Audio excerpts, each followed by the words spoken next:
Stay on target. We are live and we are in the pipe live 5x5. Whoo! I have a feeling it's going to get pretty spicy tonight, gents. Pretty spicy. It might could. It might could. So this just in, if you haven't heard, Star Wars is dead. Again. Once again. So tonight, Mando and Grogu, toxic fandom, and is there just too much Star Wars these days? All of that and more this week on your Star Wars Safe Space Plus. Oh, we're gonna have company! Luke, we're gonna have company. Don't go anywhere. Stick around.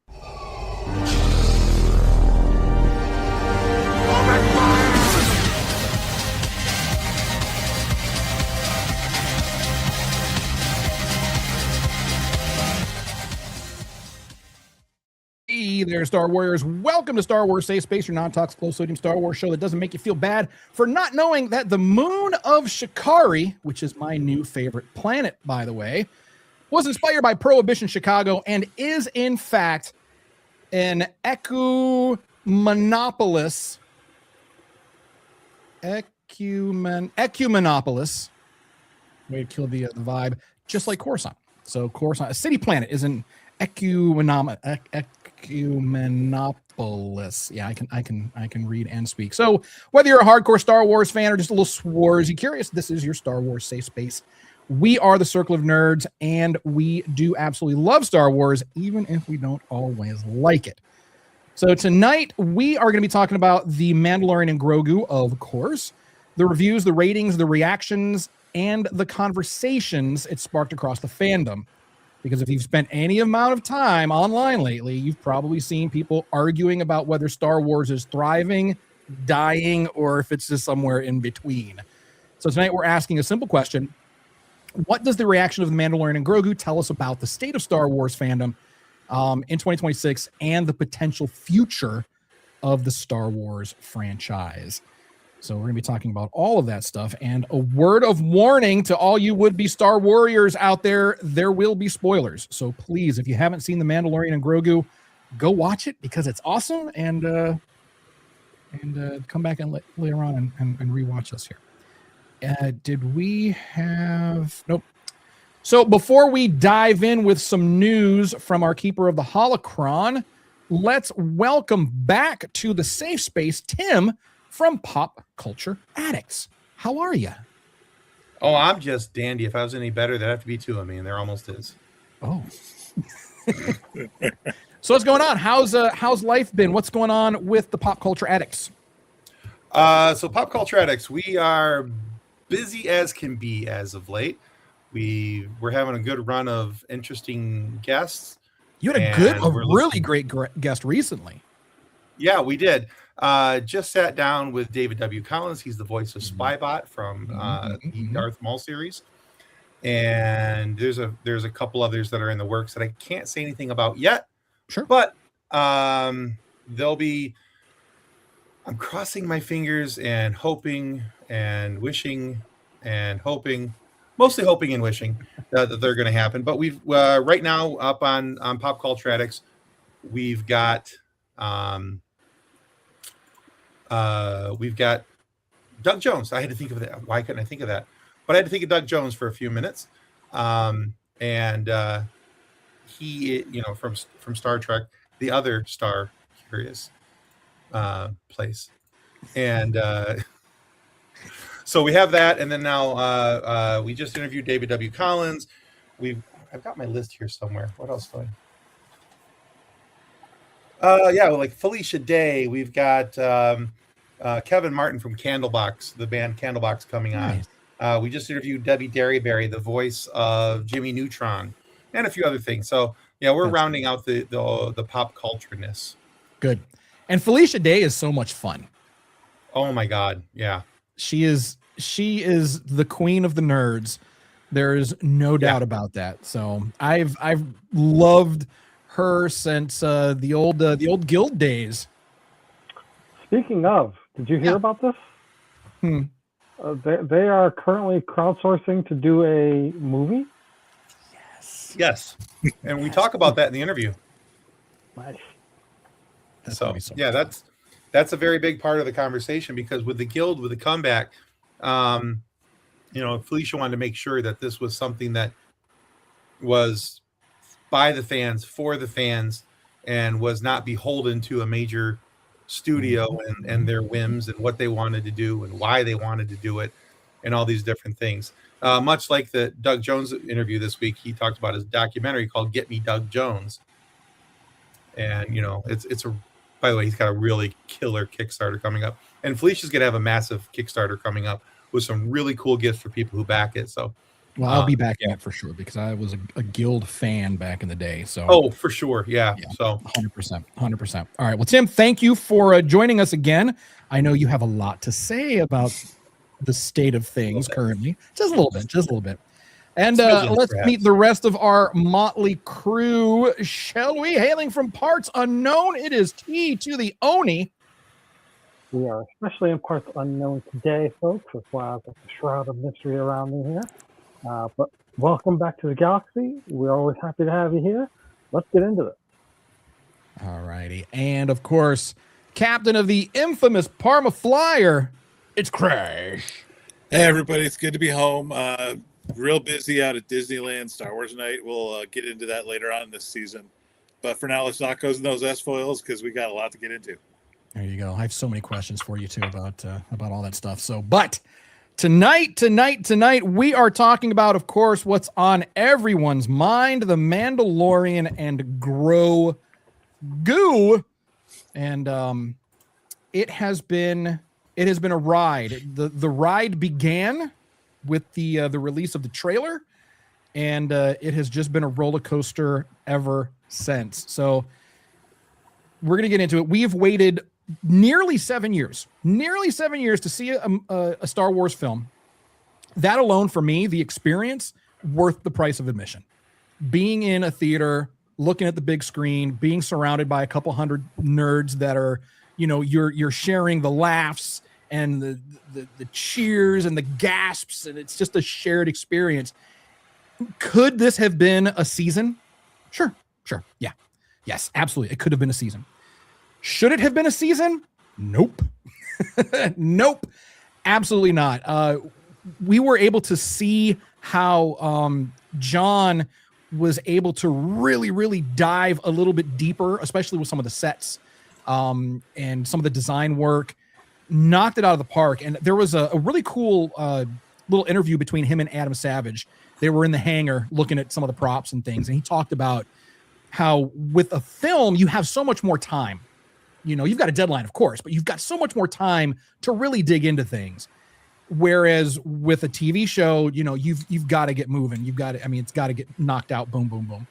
So they've got the volume, of course. So there's a ton that they can do with the volume. They've got obviously talented model makers and prop masters and things like that. But the standout for me really was Shikari. The moment that we see Shikari, flying over. Okay, yes, it looks, it does resemble, Coruscant. You've got that Ecumenopolis vibe. But as soon as we land, I feel like that's my new drink word. Ecumenopolis. I think it's Ecumenopolis. Ecumenopolis. Maybe just take a drink every time I mispronounce it. It's a good thing this is juice. So, we're seeing the bridges, it's got that Chicago. It was, like I said in the opening, it was inspired by Prohibition, Chicago, New York, Boston, all that. And you got that, Scorsese. Having Scorsese portray the food truck guy, that was beautiful. That was absolutely beautiful. So before we get too deep into it, I'll throw my take out there, but I want to hear from you guys. So Tim, your thoughts, please. So I absolutely love the movie. I think one of the biggest pluses for the movie is that and one of my reviews, I think my review on TikTok, I called it a popcorn movie. Yeah. It's the perfect popcorn movie. You get to sit down. It's a fun movie. You get to sit down, and as long as you're not going into it with the expectation that this has to be lore shaking, groundbreaking difference of Star Wars, and you can just go in there with the idea that I'm going to go have fun and I'm going to watch a fun movie that I could take my entire family to. Yep. This is the perfect movie for that. And I can't tell you how many times I straight up either went oh or giggled because of some Easter egg or something that was in the movie. And I was like, and I'm looking at my wife who went with me, and I'm like, that was in A New Hope. That's a reference to New Hope right there. That's what that is. My wife and I went, and she did that. She was like, shut up. Like, shut up. Yeah, my wife gave up on that a long time ago. She knows I'm going to keep talking anyway. But yeah, so for me, that was the most fun. Is that, and one of the things I love about what Favreau and Filoni do, or as I like to call them, the holy Filoni and the faithful Favreau. They do a really good job of tying the knots together between this and bringing these two projects together and linking up things to make sure that there's a nice flow across the universe. Jedi hand wave, see what I did there? And so I liked that about the movie, that there's these Easter eggs and these little references to different things that are callbacks. And that mean a lot to the Star Wars fans. And so for me, that's a big part of the movie and one of the reasons why I liked it so much. Yeah. And and you mentioned something that we've talked about before, and Crash has brought this up too, especially when we're talking about Filoni. We know that Filoni is a builder. Crash, you've said it before. What filler episode is prologue. This prologue, yeah, absolutely. And Tim, you mentioned something too. It's like not everything has to be like this earth-shattering giant lore drop that advances the entire saga forward. But that happened in this. That happened, and it was so subtle, and I don't think that many people really even noticed it. But there are lore-shaking events that happened in the movie, and it's the death of the twins. The twins die. That's not the end of the Hutt crime syndicate, but there's going to be a power vacuum that's going to be felt throughout the system, throughout the Outer Rim. It's going to impact commerce, trade across the galaxy, crime across the galaxy. And as we know in the sequels, Kanji Club at that time, they're like the predominant crime syndicate. So is this power vacuum we're seeing with the Hutts, is that the in that Kanji Club needed to start their rise to power? So now when we go back to watch the sequels, when we're seeing Han square off against Kanji Club, at the time you're like, oh, this is just another spacer gang. I mean, it's like, they're not that important, but they were a big syndicate at that time. Right. So now when he's squaring off against them, we're going to know that Din and his little buddy Grogu basically made that happen. They indirectly, potentially, if these are the dots they want to connect, they indirectly caused the rise of Kanji Club. So there is some big lore drop there, potentially, if they go in that direction. And it would be a really good tie-in with the sequels. So, I mean, because we're moving in that direction anyway, timeline wise. So, but I don't know. It's like, so that was the one thing if they died, I mean, we still don't, well, no, they're dead. They're deader than fried chicken, but they're dead. Yeah, they're dead. They're dead. So they're not the only Hutts. Go through their pockets and look for loose change. Yeah, right. They're not the only Hutts. Obviously, there are other Hutt clans, of course. Right. So it's not going to create, the end of the Hutt, crime syndicate as a whole. But they were big. They were big. So, but anyway, Tony, your thoughts, please, sir. Well, first off, I'm very glad that you brought that up about the twins' death, because it is absolutely a lore-affecting thing going forward. Not that I needed that from this movie, but it is an excellent point that a lot of people chose to ignore, or more likely aren't big enough fans to understand that is a big deal. I very much enjoyed the movie. As for the planet itself, I thought was nice. For me, in particular, the music on that planet, but I need that in my playlist. That was a lot of fun. I really enjoyed that. The soundtrack was banging, like no doubt. And a lot of it was just reworked themes from the series. Sure. Like, there were certain tracks that you're like, oh, this is the part where IG-11 comes in on the speed. They're Ludwig classics that were kind of re-engineered a little bit. Yeah. But then there's the original tracks like Shikari. Shikari, yeah. And Rada's fight theme. I was just Snips and I had this in the car today. We were driving home from work, and it was just great because it's like they got a bonus track from the end credits. It's just a Mandalorian Grogu dance mix, and I'm just like, okay, I can listen to this all day. Nobody in the fandom asked for a Mandalorian and Grogu dance mix, but we're very, very happy that we've got a Mandalorian and Grogu dance mix. Like, it almost makes me wish that what was that Star Wars dance game for the Kinect? Do you guys remember that? It was I remember the game, but the Han Solo. The Han Solo one. Doing Solo. I'm flying Solo. It was so bad, but I played the hell out of that stupid game when it came out. It was so bad. I did not like to see my man Boba Fett, twerking, but I mean, it was Star Wars. I mean, it's like it's whatever. It's whatever. It's but a little back thrust accidentally set off the rocket.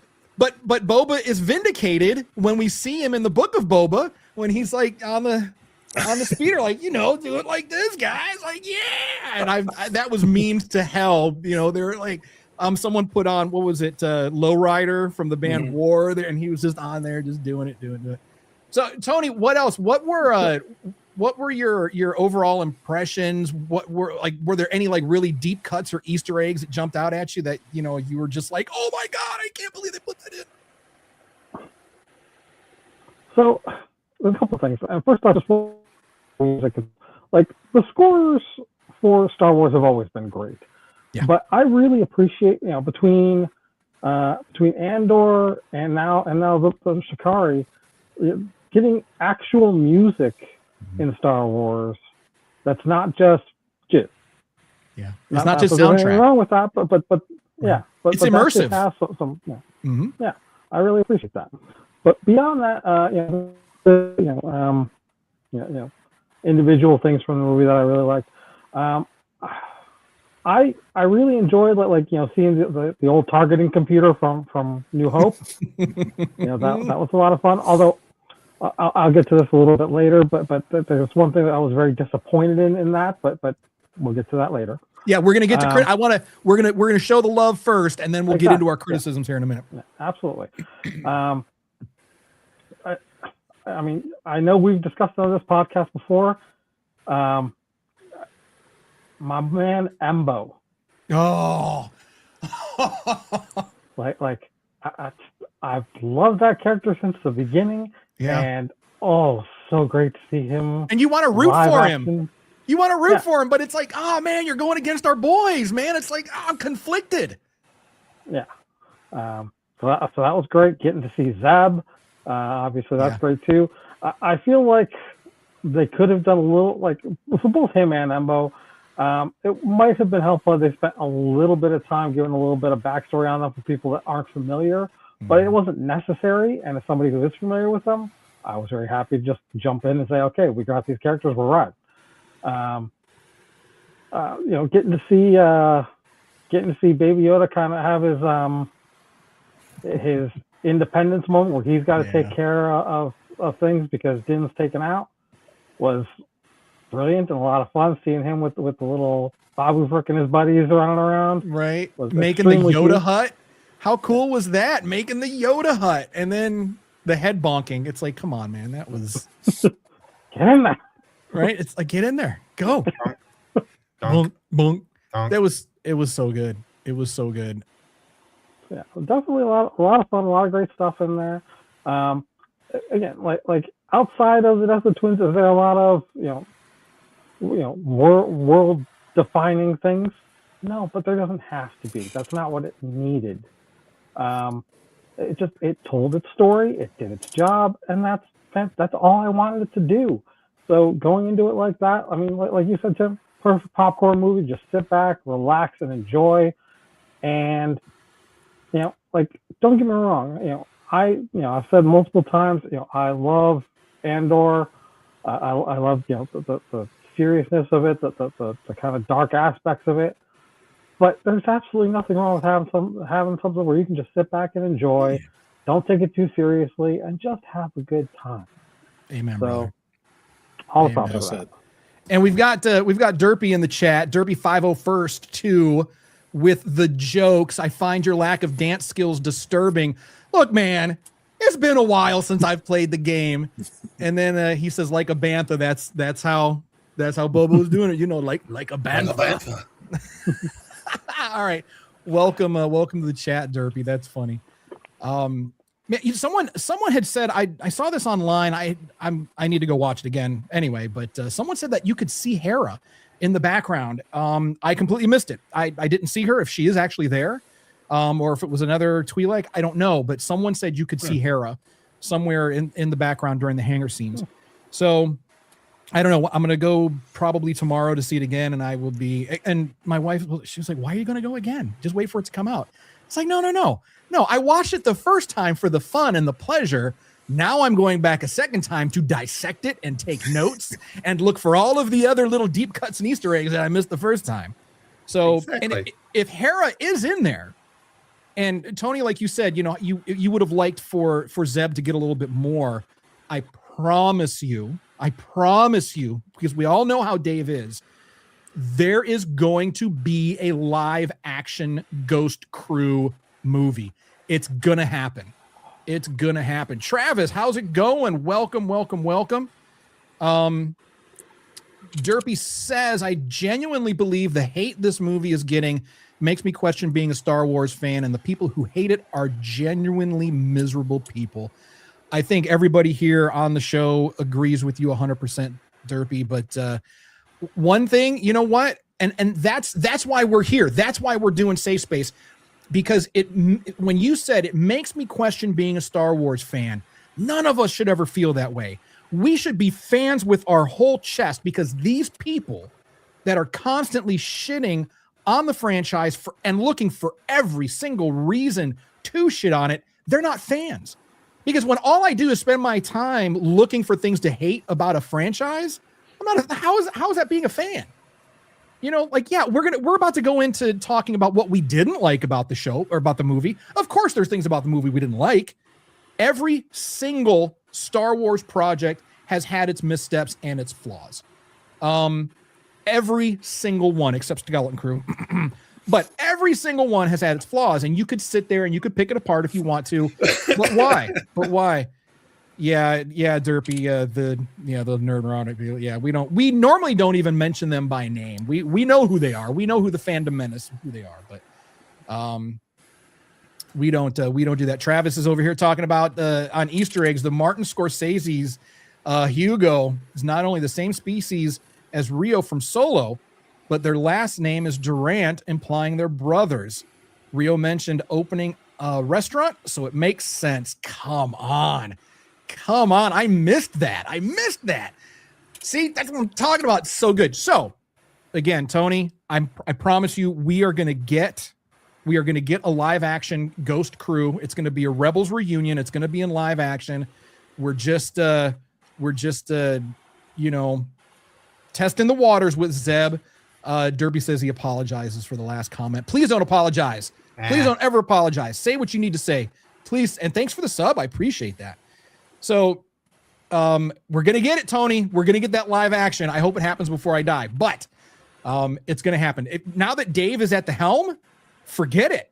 It's going to happen. And somebody else was complaining about how he wants to put Ahsoka in everything. He wanted to put Ahsoka in the Mandalorian and Grogu as well, but I guess someone talked him down from that ledge. And my response to that is, he is one of us. He grew up, he is a fan first. He grew up playing with the toys, watching the movies. He was sitting on his floor in his bedroom with the action figures, going crazy, right? And now he gets to play with life-size action figures, and Ahsoka is his. That's his creation. Who knows? I mean, when he was a kid, he may have come up with her then. But, he's born from a sketch and idea, It's one of his favorite characters. Wolf is probably, number 2, if not number 1. And of course he's going to want to put Ahsoka in everything. And I'm not mad about it. Derpy says, I've seen so many memes already with the Shikari theme. It's a banger. Maybe one day we'll get Old Republic. Hopefully, we tried High Republic, but people wanted to take a dump on the High Republic there. But hopefully we'll be seeing that again sometime soon. Travis adds a sad layer to the film, like they were planning to have a restaurant, but one died, so a food cart is the best they can do. Feels like the barren space. I like that. All right. Yeah, I can't believe there's Filoni haters. I don't know how you can hate on Filoni. The guy he's the next best thing to George. I mean, he gets George. I mean, he's like George Jr. I mean, basically. So Crash, you're up, man. Tell us about it. Tell us your thoughts, your feelings. Well, I kind of did the reverse of you. I went to the early screenings on Thursday with my sister Snips, just the two of us in a semi-empty theater. And we picked it. I was watching it for every little detail the first time through. How much I wanted to get as many Easter eggs, any references Dave was throwing at us, and he didn't disappoint. That was the beauty of it. For me, the thing I was really most impressed with earlier this week, I redid my No Bucks, No Buck Rogers video about budgets. I know you don't think it was spicy enough, so I spiced it up and went out and bought a Burger King value meal to kind of a metaphor for like the budgets versus the turnout. And it really kind of made sense that the chicken fries, the tiny little box of chicken fries, is like the Mandalorian Grogu, because it has the smaller budget. It had to be a condensed, Favreau said they reworked a lot of this. It's not a literal translation of it. A lot of fans online are trying to like pick it apart. Like this would be 6 episodes of the show. No. Movies are different animals. Movies are more creative, flowing process. It evolves into what it becomes. People like to think, you just take the draft of a script, literally translate. Like you said about, the quote from Filoni and Favreau about the, TV shows. You got to bang out episodes. Yeah. Really, with a movie, you could take a couple of years, whatever time frame you have, and really craft it. And I think this was a well-crafted movie. It was based off of a Disney Plus series, but it was a movie, and it reminded us why we love Star Wars, because it was so good. And I think the thing that impressed me most were the Easter eggs I didn't know I wanted. Like, I don't know if we got the slide of Rod of the Hutt. I was like, how are they going to, Stinkies in this movie? Okay, what are we going to have, a fighting Hutt? Okay, how's that going to work? And wait, let me pull that up.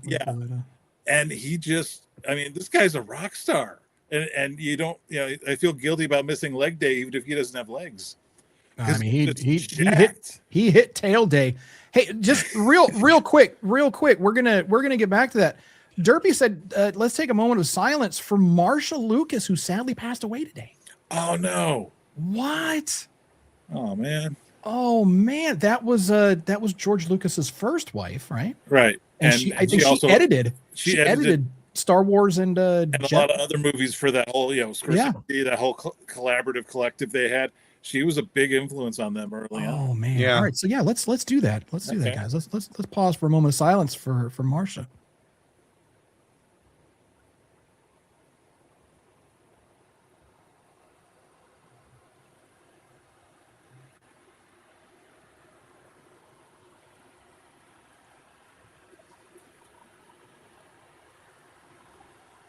All right. Well, may she rest in the Force. She, like Yoda says, do not grieve. They're now one with the Force. So she was 80 years old. Oh man. Yeah. And kind of, I don't want to segue from that, but just I thought, Rada was such a great character in that we've sort of been stereotyping species by like how we first meet them. Right. Tuskens were bad guys because they attacked Luke and in the first movie, so they must be bad. And then you find out later, well, actually, they're a really good metaphor for Native Americans, and there's a lot to be said that maybe we, the settlers, are the bad guys. Yeah. With Rada, it was this whole idea that you think, he's a slave, he's just in this fight pit. How poor, Stinky. He wants to be there because he doesn't want to be thought of like his dad. Right. I wasn't born to be a crime lord. I want to be my own man. I thought that was a great message for a movie in a franchise that's sort of a lesson for kids, that you're not trapped by the sins of your parents. Right. And people were mad about Rhoda and the twins speaking basic. It's like, who cares? Zero spoke basic, and that was awful. Our boy from Skeleton Crew. Yeah. Anybody wants to fight him I'll fight you in the street. I mean, who cares? I mean, if they speak basic, so what? I mean, they can. I mean, we see Athorians, they have, their mechanisms, but they're speaking basic. We've had some Rhodians speak basic. So it's like, who cares? Honestly, give me basic anyway, because I don't want to sit. I want to look at the movie. It's not a French film. I'm not here for an art house movie. I don't want to read subtitles all night. So I'm perfectly fine. I'm perfectly fine with that. And the other person I was really impressed with in this movie, and no doubt, the rebel pilot in me creeping here, Sigourney Weaver just killed it as Colonel Ward. Can you pull that one up? Oh yeah. And speaking of Rhoda, Travis says, with Rhoda in the New Republic and heir to the Hutt space, he says, I feel like he's going to hear the Jedi who saved him is missing, and goes to help find her. Wouldn't that be something? Wouldn't that be something if he goes looking for Ahsoka and she meets him and calls him little stinky? That would be great. But Sigourney Weaver, this is sci-fi royalty before the day she walked on set. Aliens, Galaxy Quest, Avatar, and now she gets to play. I'm sorry, the greatest job in Star Wars, a rebel pilot. Right. And everybody, it's funny because we were, my wife and I were rewatching the Mandalorian series just to get refreshed, and it's so funny because we're seeing all of these high-profile celebrity cameos throughout the entire Mandalorian series, season 1 through 3, and Book of Boba Fett, so season 2.5. And it was, we just kept saying, man, everyone wants to be in Star Wars. Yeah. Yeah, everyone wants to be in Star Wars because it's fun. Derby says easiest 150 to 200,000 Sigourney Weaver ever had to make with only 10 minutes of screen time. She probably would have done it for free. It's probably her agent that made her take the money. And Derpy, come on, man, you're bringing us down. Derpy says it's going to be a rough day when George, Harrison, and Mark go. Fans don't want to hear it, but they're getting up there. Come on, Derpy. I mean, yes, we know, but oh man. But yeah, Sigourney, she nailed it. Someone else online was like, "Oh, what's up with this? A 70-year-old fighter pilot?" It's like, dude, shut up. And she even said in some of the press for this movie, her age is an asset because she is literally of that era of the rebellion that we can show because Carrie's gone. We don't have that icon of the rebellion like Carrie anymore. So there were other people that were fighting in the rebellion of the same age that are in the New Republic. And to get an actor or actress of Sigourney Weaver's caliber to, for a not cameo role, but it's a smaller role. She doesn't have to carry the picture. And it's like, okay, that adds a little bit of gravitas to the whole thing because she's no joke. I hope she comes to Celebration next year. I'd love to meet her. It was great. I mean, I don't know. I thought she was great in it. I thought she was great in it. I mean, for what she was supposed to do. What she was supposed to do. Right here. You got the Black Series? You got her already? Oh, yeah. As soon as it came out. Jeez.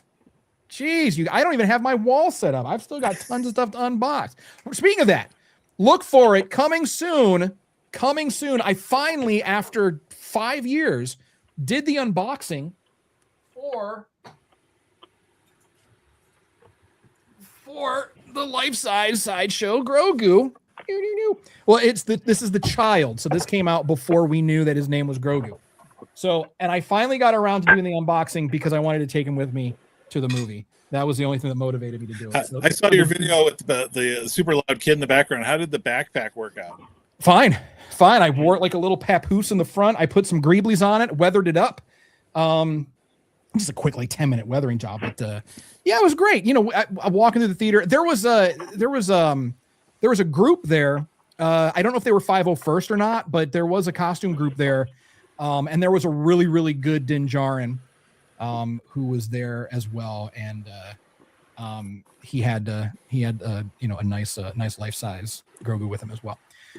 So yeah, I'm geeking out, man. I'm geeking out. It's just I had so much fun, and it's like I don't even know where. So Crash, what else you got in terms of like what did you like? What was the Easter egg that jumped out at you? What was it that really drove it home for you?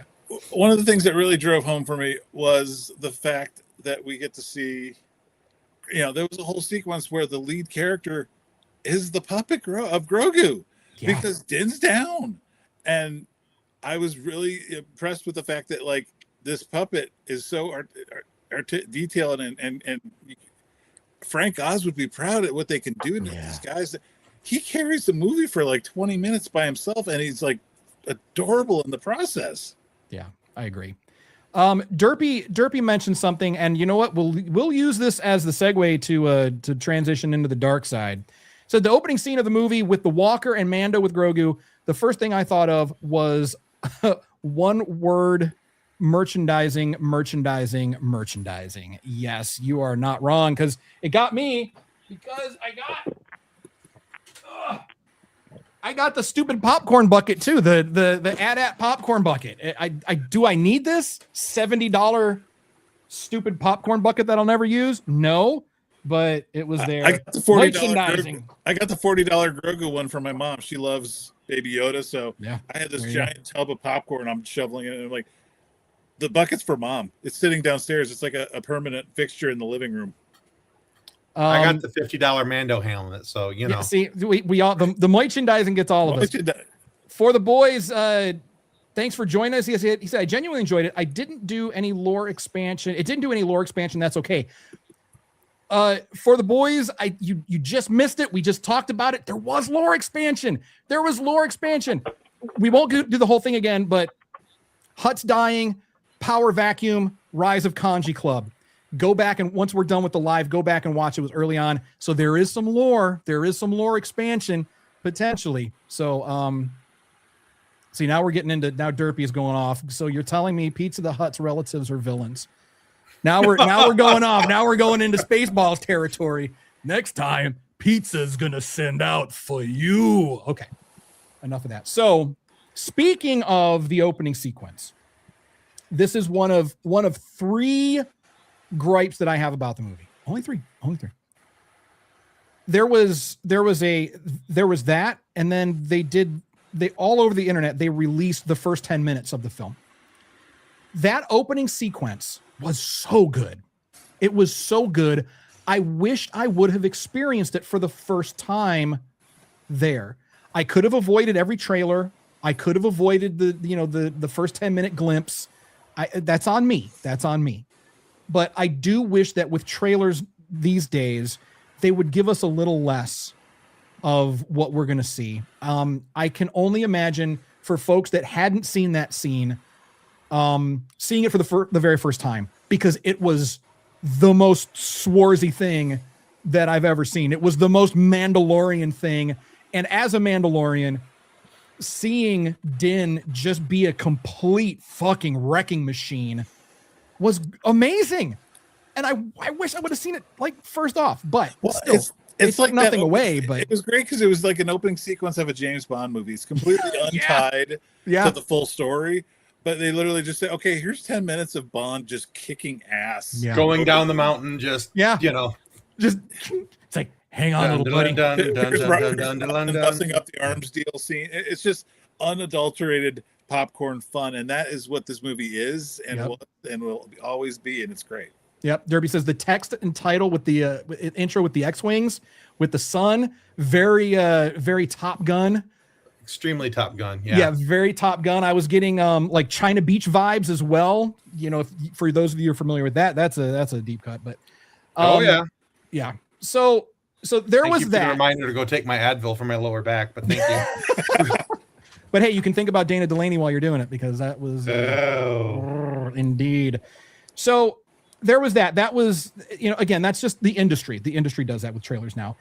I would have liked to see, this is not a gripe, this is just like a wish list thing. I would have liked to have seen maybe a Grief Karga memorial statue. That would have been nice. When Din went to Navarro, I feel like that's a bit of a missed opportunity because obviously Carl Weathers did pass. It's not necessary, but I think, if they come out with a special edition, just walk by, pat the statue on the foot or something. There was some nice Easter egg. I don't know if you caught it. This was another site picked this up. Some of the Arabesh on the door of where the Jarek creatures come out. It was something. Weathers Apollo was how it translated. And that is direct.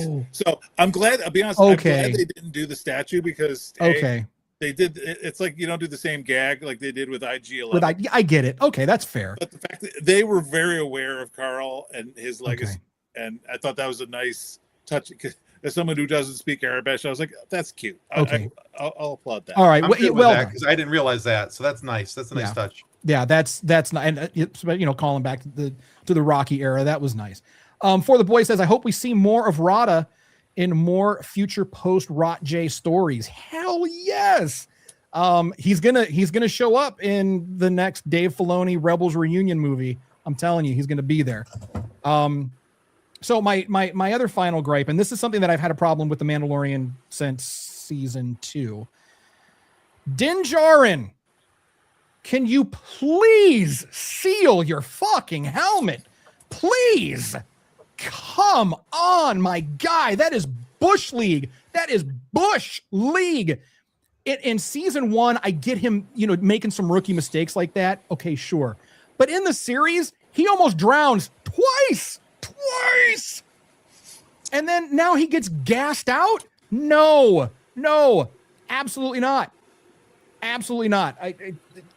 Come on, or at least give me a reason. Give me a reason why Din Djarin is not sealing his helmet. Because when it comes off remarkably easily, which it shouldn't, but when it comes off, you hear it. You hear a seal breaking.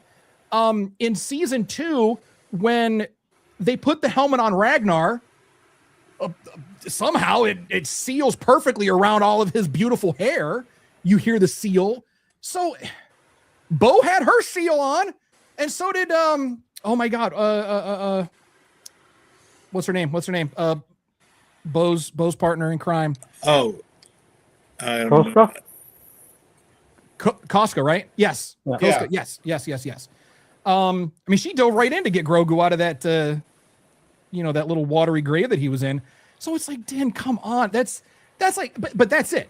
Those are more me problems than film problems. There were some pacing issues and there was some dialogue, some clunky dialogue, but that's Star Wars. Star Wars is full of I was going to say, what's a Star Wars movie without some clunky dialogue? Yeah, exactly. All right. So since we're doing the dark side of things here, Tim, what you got on the dark side of, we love the movie. Movie was great. Flaws that you're seeing.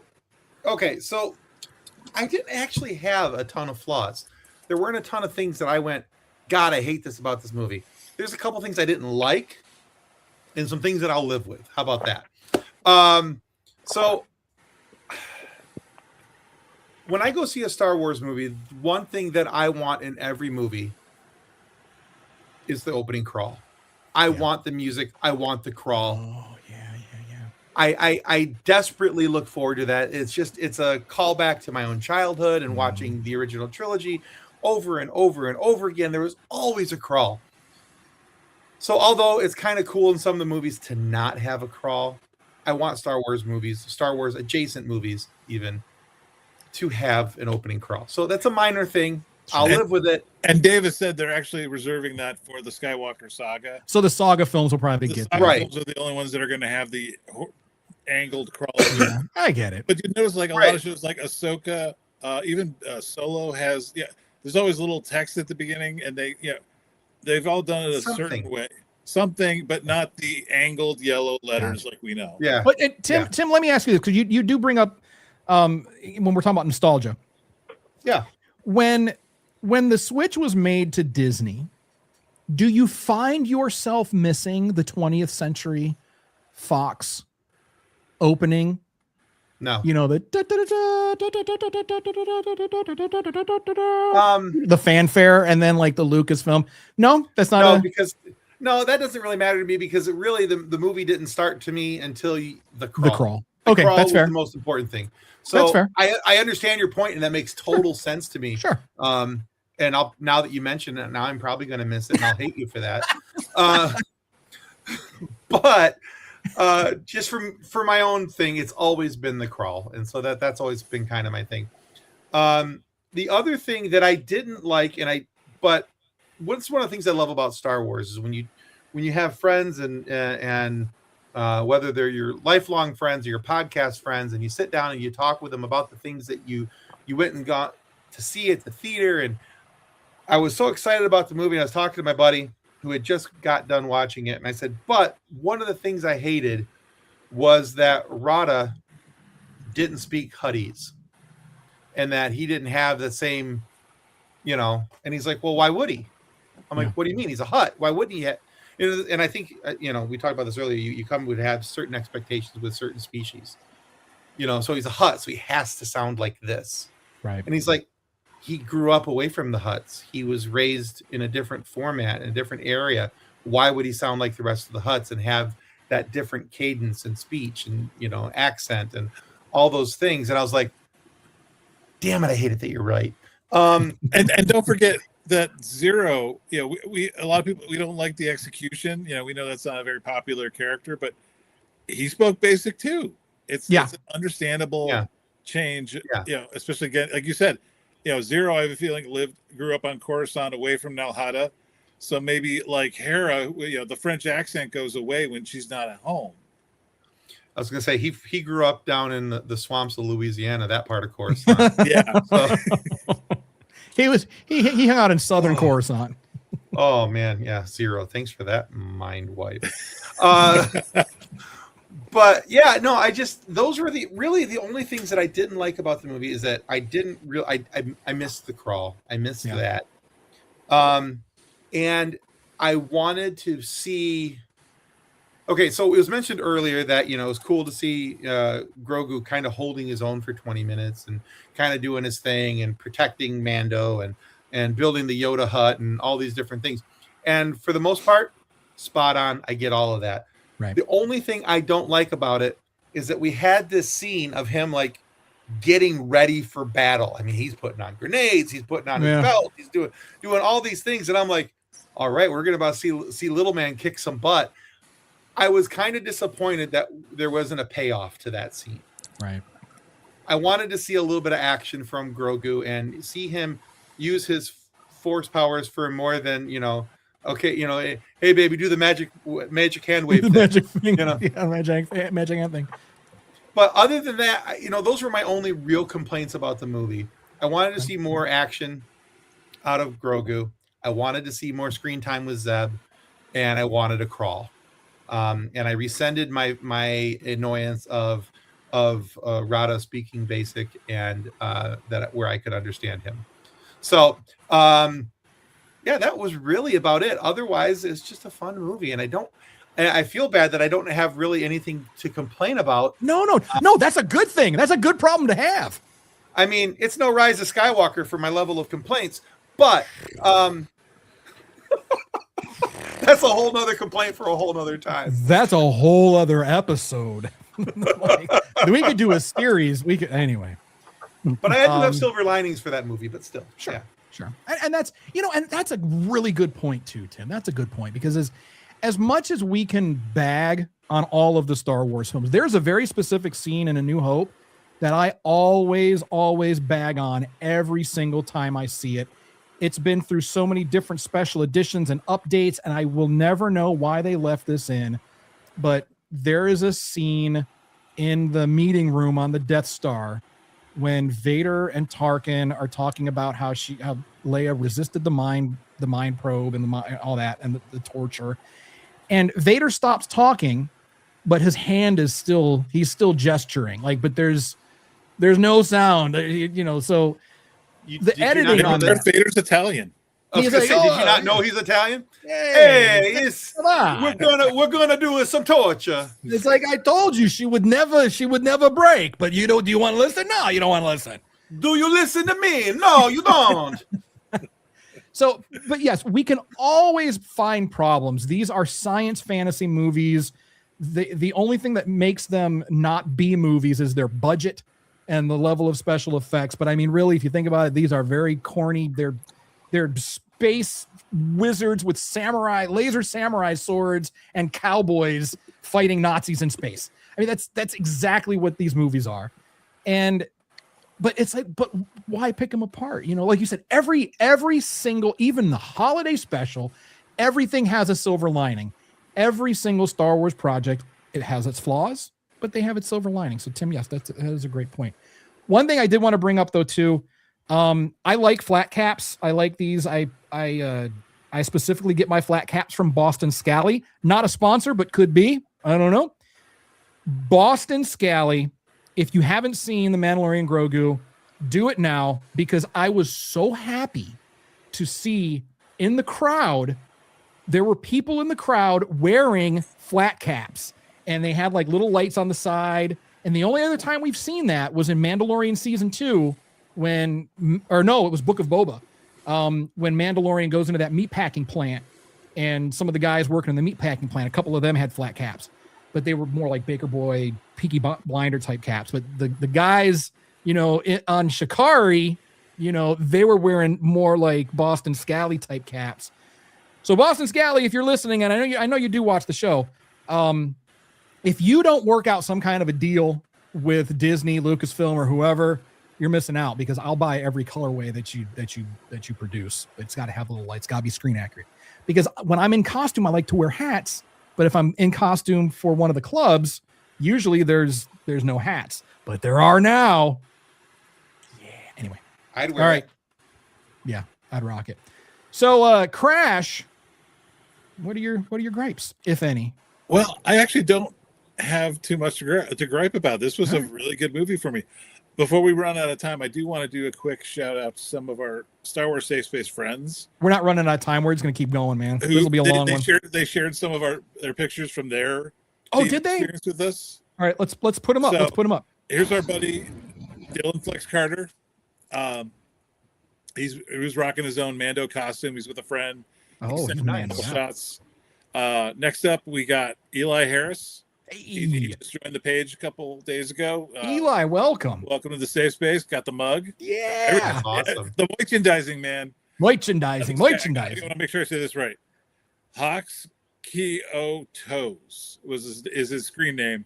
Okay, that's his Mando name. That's his Mando name. And again, rocking his gear at the movies. That's a good looking kit. Isn't it? I like that. That's a good looking He's kit. been replying in our comments, and then all of a sudden I see him in costume, and I was like, okay. Yeah, You that's go, a good brother. looking kit. Thase are some of my old buddies from Endor Base and Rebel Legion. KD on the left, Matt and Dale Tolosa in the center. I don't know the dude on the right, but he is apparently the ruler of Mandalore. Yeah, he's got the Darksaber. And this is girl's named Sarah Spector. She's from the Pittsburgh area, and again, she just got a little casual cosplay, having fun at the movie theater. Love And it. this is what I loved about this movie, is that it, after 7 years of the internet saying Star Wars is dead, you put out a fun popcorn Star Wars movie, and the people came out in droves, and they had a good time. Yeah. And Okay, I now have another complaint. uh-oh. Yeah. Nobody at my theater dressed up cool like that. And I'm now pissed. I went at 2:00 in the afternoon on a Thursday, so it was casual. But I mean, Tim, Yeah, if I went not 10 you, o'clock in the morning, so if not you, then who? I mean, you are responsible for the cosplay situation in your area. You and you alone, my friend. I cosplayed as a podcaster reviewing the movie. Fair. That's fair. So that was my cosplay. All right, that's fair. I just wore merch. I wore that hoodie from Her Universe, and a pair of really nice Mandalorian joggers from Super X Athletic Wear, because I am so athletic. I was wearing I wore a Baby Yoda coffee T-shirt. That's what I'm seeing. And I had and underneath my hoodie, I had it was something my kids got for me for Father's Day a couple years ago. It's Mandalorian and Grogu, and it says "Best Dad Ever." So I was like, man, my kids know me. My kids know me. T to the Oni. Gripes, if any, flaws, problems. So, not a flaw, a minor gripe. I feel a missed opportunity. Okay. Honestly, I feel like Sigourney Weaver was underutilized. Oh, okay. And I think she did a great job. Don't get me wrong, but like, you're gonna get a name like that, and she doesn't really do a whole lot. And I mean, it's all fine. Like, I don't have a problem with it per se, but, and I mentioned this in my likes where they had the targeting sequence, from New Hope, and I really did like that. But I do wish that it was her taking that shot instead of the guy that did. And I wish that she had also. I wish that she had also turned off the thing, because I'm recasting this a little bit here just to kind of emphasize the drama. Like, I really wish she'd gotten super up close and personal, to the point where she could see the twins chasing them down the hallway, and she took the shot and kind of did a real take on her line from Alien and be like, get the fuck away from them. Oh, if they'd have given her that line, I'm telling you, there's for this movie, it would have blown up. knowing the boys the way that we do, I'm sure there is some sort of Alien reference or Ghostbuster reference in there somewhere. We just haven't found it yet. I'm sure there is. I'm just saying, like that line in particular. Yeah. Come on, it was right there. Well, she did that in Paul. They literally did a callback to that line in that movie. So maybe a little hesitation for making it too cliche. I get it. The line that I would love to have seen her use, Tony, is the I say we take off and nuke it from orbit. Oh, yes. That's the line I was hoping she was going to use. Yeah. So a couple missed opportunities. That would be a great line. Yeah. But literally, that's the only gripe I have is that they could have played that up a little bit. That's fair. Just for the fan service part of it. I think it would have been fun. But it's not a complaint. Just that would have been nice. So I think the general consensus is we don't have any major complaints. We have some me problem type of things, but and normal Star Wars stuff that happens in every Star Wars project. So other than that, it's it's not bad. Tony, you've got some box office totals for us as of today, and we've also got some Rotten Tomato scores and Mandalorian Grogu, despite all of the hate. Currently, as of today, rocking at 88%. So it's currently, according to Rotten Tomatoes, which, take that with a grain of salt. Out of all 13 Star Wars films, it is currently number 4 on the list. And so one thing here, and if you have the one that I sent you, so what you're looking at here, where it says 88%, that's the popcorn meter. That's the fans rate, which is pretty significantly different in this case from the critic rate. What's the critical one? I don't have my email. I think it was in the 60s. Question for the class. Yes, in the back row. Mm-hmm. Yes. How the hell is Rise of Skywalker at number 6, but Last Jedi's at number 12? Yeah. See, I would have expected Solo to be a little bit, not Solo, but Rogue One to be up there higher. But well, let's not forget, Last Jedi got targeted by a certain YouTuber and the Fandom Menace guy. Yeah. So that audience score is as low as it is because they were already on a mission to, destroy the sequel trilogy, make Disney pay for ruining their childhood.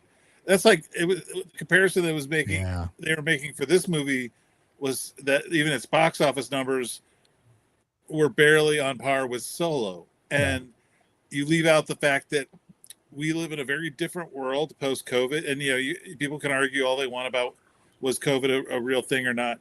For movie theaters, it was. Right. And, extremely real for the theater industry. And especially in this age of streaming, I know a lot of people that are saying, well, I might go see it once and then I'll see it on streaming. Right. Why I saw articles making arguments that Star Wars is dead. I pulled up a screenshot of one. Yeah, let me pull that up. And Travis says when Mando brought in the Imperial, And then she says, Sigourney Weaver, she says, the Hutts are pissed. I almost thought she would fire Mando for putting the New Republic in danger. Would have added stakes to it. Yeah, that's a fair point. That is a fair point. I don't know. I just don't want to see Din get banished from anything else anymore. I mean, that man, he's already gone through a lot. He doesn't need to get fired from his only other job. After the James Bond opening sequence, she described it as messy. So there's already a little bit of. Yes. Would the New Republic prefer these things to be handled cleaner? Sure, but it's just sometimes they don't. This is a great article. I don't know who this idiot is, but the headline kind of said Mando Grogu's proof Disney has effectively killed Star Wars, and then you look at the very first line. Let me begin by saying I have not seen the Mandalorian Grogu. Shut the fuck up. So then how? What website is this? Just so I can know who to hate. It's some guy named Jerry Thornton. But who's he writing for? I'm not sure. I got to look it up. That this has been making the rounds because it's like talk about saying the quiet part out loud. Where horrible lead the internet hate machine, and there are sites that literally talk about how they monetize this by feeding angry fans this idea that Star Wars is dead. When look at what the audience score that Tony pulled up, and look what the results even on our comments on our page. There are very few people overwhelmingly positive. Gripes. Overwhelmingly positive. Overwhelmingly positive. People just enjoyed the experience and they want more. Just like with Skeleton Crew. Oh, that's why. Found it. Okay. What? Where's it from? It's on Barstool Sports, which automatically knocks it down about 150 IQ points. Yeah, that doesn't count. But and then the lead-in sentence adds another 25 to the negative. So we don't. But we are going to use this to segue into our next bit. But no, fuck those guys, man. Those guys are the worst. Barstool Sports. But like with Skeleton Crew. When that came out and it was getting negative reviews again before it even came out. I posted a video and I said, the only critics I will listen to are those who are like, 20 and younger, maybe 12 and under, because it's like, especially for Skeleton Crew, because if you're an adult, there's stuff in there for you, but it's not for you. I like, especially some dude bro from Barstool Sports. Your opinion means absolutely nothing because you haven't seen it. But even when or if you do see it, you'll probably come back and you're going to have to double down. You can't say you were wrong.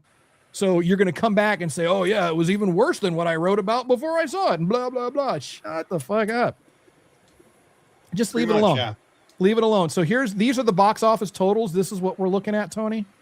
Yeah, so on here you've got all 12 movies that have released, released to the theaters at least. You've got the lifetime gross, the domestic opening, release date, tomato critic score, popcorn fan score, and then the last column here is just a spread, but just the difference between those two numbers. Okay. So, like, if you look at this, so right now, Mandalorian Grogu is number 7 on the list right now. Opening weekend, domestically, about $81 million. If you factor in the international, that's going to add like another 60-something to it. Right. And I honestly think the best comparable you can compare this movie to on this list is going to be Solo, because it's the one of the movie that's not part of the main line, right? And you know what? You know what's interesting is like Rogue One. You could say it's kind of like it ties in, but it's just it's a Star Wars story. One thing I will say here Star Wars movie, right? So I think it needs to make like about 300 million for it to the site make did not money say back. whether or not. Oops, wrong one. Sorry, I'm pushing the wrong buttons. That's my job. You're fine. Now, I don't know whether or not these numbers have been adjusted for inflation. I looked everywhere on the site and it did not specify. Considering if you look at the domestic opening weekend for episode 5, I'm guessing it hasn't been right adjusted for inflation. But Again, I don't know that, and I'm not going to make that assumption. Yeah. That being said, in 1 week, Mandalorian Grogu's made over half of what Solo made in its entire run. Right. So it'll get up there. Good. So Good thing it sucks. It's gonna make. Yeah. Like it's gonna get And up that there. was the thing. Go ahead.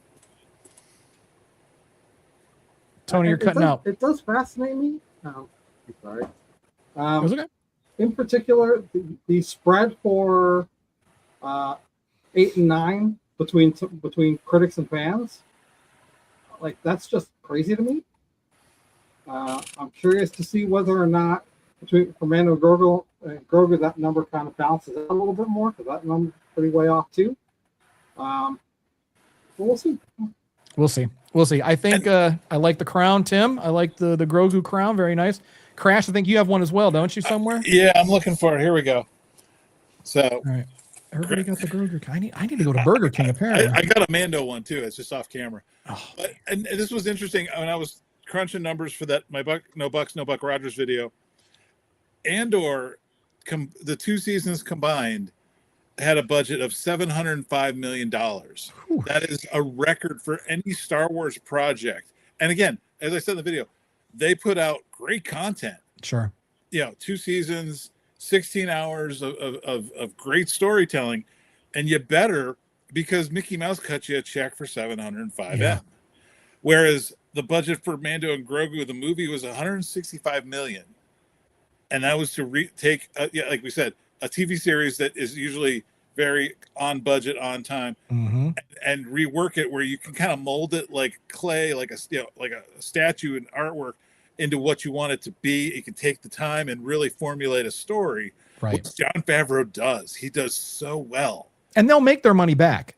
They already did. It was their first weekend. They made $163 million. But I think now you're playing with house money from here on out. Well, I think there's more to it than that. Like with the film industry. So in order for it to be considered a financial success by the studio, it needs to make there's a percentage more that it needs to make back, including what was spent on marketing. But the interesting thing is they didn't do a whole lot of marketing. And I think that was on purpose, because they knew that the more money they put into marketing didn't necessarily mean that they were going to see that return in the box office, because they did that with Solo. There was a shit ton of marketing for Solo, a shit ton, but people were complaining online how there was so little marketing for The Mandalorian and Grogu. I think that was a very wise choice by the studio, because they were able to kind of foresee, you know what, we're still living in a streaming culture. You're going to have, the ones that go out to see it in theaters, they're going to be new fans, casual fans, or hardcore fans. But the majority of people, they're just going to wait until it comes out on Disney Plus. And it's interesting, too, that you made the comparison to Solo, because Solo did a ton of advertising up front, but had very little merchandise. Yes. This is the exact opposite. They're going to make their money back on the merchandise. The merchandising. The merchandising. And that's where they're going to make their money back. Yeah. And don't forget, Solo also had a very large budget, because they had to fire their first directors, Chris Lord and Miller, whatever his name, because they were idiots and they couldn't figure out how to work with live actors instead of animation. So you've already doubled Ron Howard came in and they basically had to reshoot almost the entire movie. So their budget imploded. And then whatever box office they brought in couldn't recover. That's what killed The Acolyte. It wasn't DEI, the woke Star Wars. No. It was an expensive show to make. Right.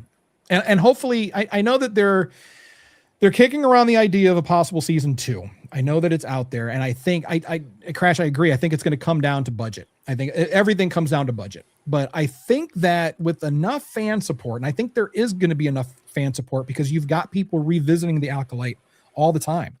And coming back, or visiting it for the first time because they heard so much shit about it and they're like, I'm not going to watch it. But then, it was popping up on Disney Plus, coming up, in your, suggested for you queue after you watch them all. So, and people are either revisiting or visiting it for the first time, and they're coming back and they're like, yeah, this didn't deserve all that hate. One of the things I'm loving right now is out on Threads. That's where Threads and Instagram is where I spend most of my time. By the way, you'll find me at PCA Pod Show there. Sorry, shameless plug. Love it. Anyway, but one of the things that I have enjoyed the most is seeing people who are getting into Star Wars and going, and they're watching the Acolyte, and they're like, I don't understand why the show got canceled. Yeah. We're like, nobody does. Nobody does. Except for the grifters who are out there and, you know, worried that, you know, that was made by, it was a show made and written by a woman, and it had a woman in the lead, and I'm a boy and I need to have boy things. Yeah, I'm a straight white dude, and I need everyone on screen to be a straight white dude too, or someone in a metal bikini. That's the only thing that's going to do it for me. The tide is starting to turn on that. Yeah. If anybody going to Rebel Scum Con in Texas, please send us pictures. They've got like Daphne Keegan, the guy who plays Yord. Yeah. The guy who played Torben, Jonas, Kalnaka. Almost all the cast from that show are starting to make the rounds of conventions because fans are telling promoters it's picking up steam. We want new Star Wars. We want to meet these. You know, the whole. They just dropped half the cast from Shadow Lord, and it's my God. And I can't wait for Celebration next year. There's going to be so much new blood, both in the crowd and on stage. It's going to be great. I don't think the grifters' days are numbered because they'll always be around. They've always been around, but I think that our voices are starting to get louder. You know, we're a little late to the party, but I think our voices, because we have to be as loud as they are or louder.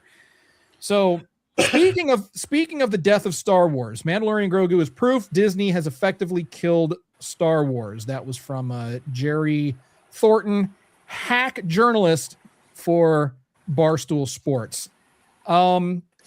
Let's talk about the death of Star Wars, shall we? The Ewoks killed Star Wars. The special editions killed Star Wars. Midichlorians killed Star Wars. Jar Jar Binks killed Star Wars. Hayden Christensen killed Star Wars. The Clone Wars movie killed Star Wars. Disney killed Star Wars. Kathleen Kennedy killed Star Wars. The sequels killed Star Wars. The prequels killed Star Wars. The Acolyte killed Star Wars. And now the Mandalorian and Grogu have killed Star Wars. Holy shit. 50 years of death. The franchise has died 20 times, you know, a dozen plus times. This is the zombie franchise. It's like, what the fuck? Shoot it in the head. It's like, at this point, it's like Jason from Friday the 13th just keeps sitting right back up. Right, you know, like, I saw a thing a while back, and we did a bit on this in one of our sidebars. Sidebar for us is something where we had like a 5-10 minute discussion about something with, you know, some images and things. One of the things about, you know, has Disney killed Star Wars? You mentioned it a few minutes ago, Tommy, about the hate has always been there. Yeah.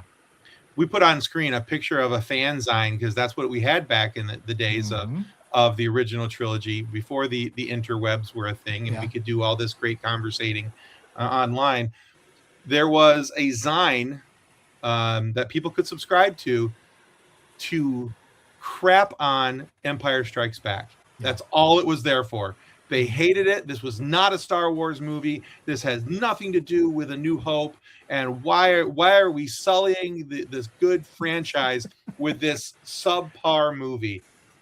Yeah, that's a real thing. Somebody out there really thought it'd be pretty cool to have to crap on, you know, in my opinion, the best Star Wars movie of all times. So. Yeah, and it's always highly rated. Tony, can I talk about that on the air, what you just sent me? Because I don't know what's happening. What do you mean? Chris mentioned he's going to be here in a couple months. Oh, okay. The director? Chris. Dr. Fury? Oh! I didn't know. I was like, what? George Lucas? Wait, what? What do you mean the director? What? Your director? Like, what? Okay. we have Jon Favreau on the line. Right. All right. I'm like, I will definitely stick around. I'm here. Yes. Yeah, we're here. We're here. Okay. So now I think the more interesting question really is Star Wars dying? It's not. I mean, it's, and we've talked about this before, you know, like so many things in American culture, in the media, in the entertainment industry, things become institution. Star Wars is an institution. Saturday Night Live, as crappy as it is some seasons, it's an institution. Look, you've got a Darth Maul ducky. The franchise is not dead. If you can have a 3D printed Darth Maul ducky, then there's, it's not going to die. It's going to evolve. And as it evolves, you're not going to like it. Someone's not going to like it because it's not going to be their Star Wars. But so it's not so much is Star Wars dead or dying. It's not. We know that it's a moot point. It's not even worth talking about. But is the more interesting question, it's how are we engaging? Is that what's changed more than anything else? It's not even the content so much, because Star Wars will always be Star Wars, but it's how we're engaging. Is Star Wars dying? No. Is the internet causing harm to Star Wars? Yeah. I mean, because it's like, I've never had the kind of like aggressive, heated conversations about Star Wars with anyone in person. We've had some pretty good debates, pretty fiery debates back and forth. But then at the end of the day, at the end of the debate, we can say, you know what? I didn't like this thing. I didn't like this thing, but we both still love Star Wars. So let's go play, and that was like, that's at all stages of my life. It's been like that. But online, motherfuckers will just dig in, and they just will not see reason. No, there's bravery behind a keyboard where you're not held accountable for what you say. And, because what people often forget is that when you're face to face, there's, it's the law of science where every action has an equal and opposite reaction. You don't want to get punched in the mouth. You're responsible for what you say, whether you like it or not. You are responsible. Yes, you have the freedom to say whatever you want to say, and I support that freedom, and I will back that freedom. However, that doesn't mean that you are free from the consequences for saying something goofy. Yep. So, and I would say I would bet money that a lot of these people online that talk all this shit have never known the joy of being punched in the mouth. Like that is the only logical thing. Like I can't imagine any other reason for it. It's like, dude, you have never been punched in the fucking mouth. That's all it takes. Just one time, just boop, and your whole worldview changes at that point. There's a great. We were gonna cover some of my Disneyland trip, but we had so much to go through tonight. I'm gonna tell a quick story because I love this. This is so on point. I was in the plaza where the Millennium Falcon is. They were doing what they call a lightsaber gathering at dusk, where everybody shows up with their lightsabers. You've seen pictures of it. It's amazing. There's just So I got in the front row. I got this prime spot, all camped out. I'm talking to people around me.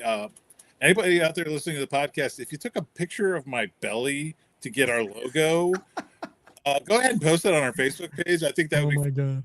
Because I met so many great people at Star Wars Night and on May 4th in Disneyland that everybody was just excited about being at a Disney park on Star Wars Day. And then there was this guy and they always find me at cons. I'm always in line for somebody, and I get, that scene in Christmas Story when Ralphie and his brother are going to see Santa and the kid with the goggle. I like the Wizard of Oz. I'm a magnet for these kind of guys. Yeah. This dude is standing around. Sorry, Tim. Oh my God. Wait, hold on. It didn't. Wait a minute, Crash. Yeah. Crash, you are. I have to give you credit. Awesome. You're masterful. You are absolutely masterful. We cut your bit this week because of time, right? And you still snuck that motherfucker in there. You still found a way to tell a Disneyland story. And with that being said, Crash, please shut the fuck up for a minute. And let's welcome back into the circle of nerds after a long absence. Oh, it has been a while. Director Chris Fury What's of happening, Blur's Eye View. people? Welcome back, brother. Oh, what is going on, my friends? It has been a day celebrating my little girl's 17th birthday, so there it is. Oh, hey, there you go. So, okay. It was like that went a little longer. There we go. There we go. Okay. There we go. Well, But here, no, this it's is been a while. this I've been one's on for this your a bank while. account. Now you have a sorry. 17-year-old Yeah, daughter, and then that one's for the birthday celebration. So yeah, that's exactly how it goes. It's like, oh, that's all right. So thanks for joining us just in time to wrap up the show, Chris, Director Fury. No, we still got some time. We're going long today, and actually, you showed up at a really good time. Mhm. Before we do wrap, though, I definitely want to give you and Tim time to pimp your projects, of course, like we always do. You know how we do. Right. Oh yeah. Tony, your screen is black. I don't know if that's intentional or not. No, I'm here. Just my That's fair. computer's acting up, but- You know what? You're doing whatever you need to do back there, and you're probably saving us from some kind of a content strike or something. So that's, you just keep doing what you need to do, bro. So Chris, you saw the Mandalorian Grogu. Before we get into our next bit, because we're going to be talking about kind of like the current state of Star Wars and the franchise. So, but before we get into that, I would love to hear your take on the Mandalorian and Grogu, pros and cons. What are your thoughts? I thought it was great. Number one, I thought it was a fantastic film, despite what critics are saying, because they say, oh, Critics. yeah, Fuck that. I think it cost 165, Mm-hmm. Yeah, we and just the talked about numbers, I think it made like 163, maybe 167. that. Yeah, in a few days, it's getting there. Yeah, it's in number one, it did it its first weekend. Right. Two, it's holiday weekend, so Yeah. it still did very well for the release. I thought it was a fantastic film. Great father and son moments. Yeah. Great father son moments. I'm not even going to deny that. Even when it's Grogu's turn to look after his dad. Right. I thought that was Love quite endearing. I loved every bit of that. The fight scenes, Whoo. man. Shout out to Brandon Wayne and Lateef Crowder. My God, the opening act. We talked about that.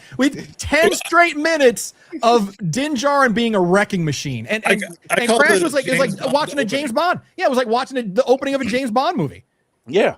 I loved every minute of it, and I've seen it in IMAX, so this really was just blowing my ears out. And I said I could use a lot more of this. I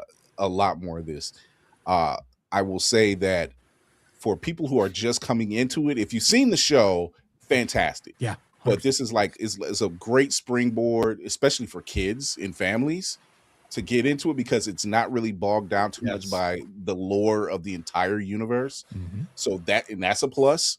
Con, why didn't we get this sooner? There you go. Yeah. Why didn't we get this sooner? I enjoyed it. If you're a real Star Wars fan, and me and Tommy know how this works, Mm-hmm. we live in a time we're lucky to get as much Star Wars content as we get now. Yeah. I think So all of us on the panel feel that we're all like original trilogy kids.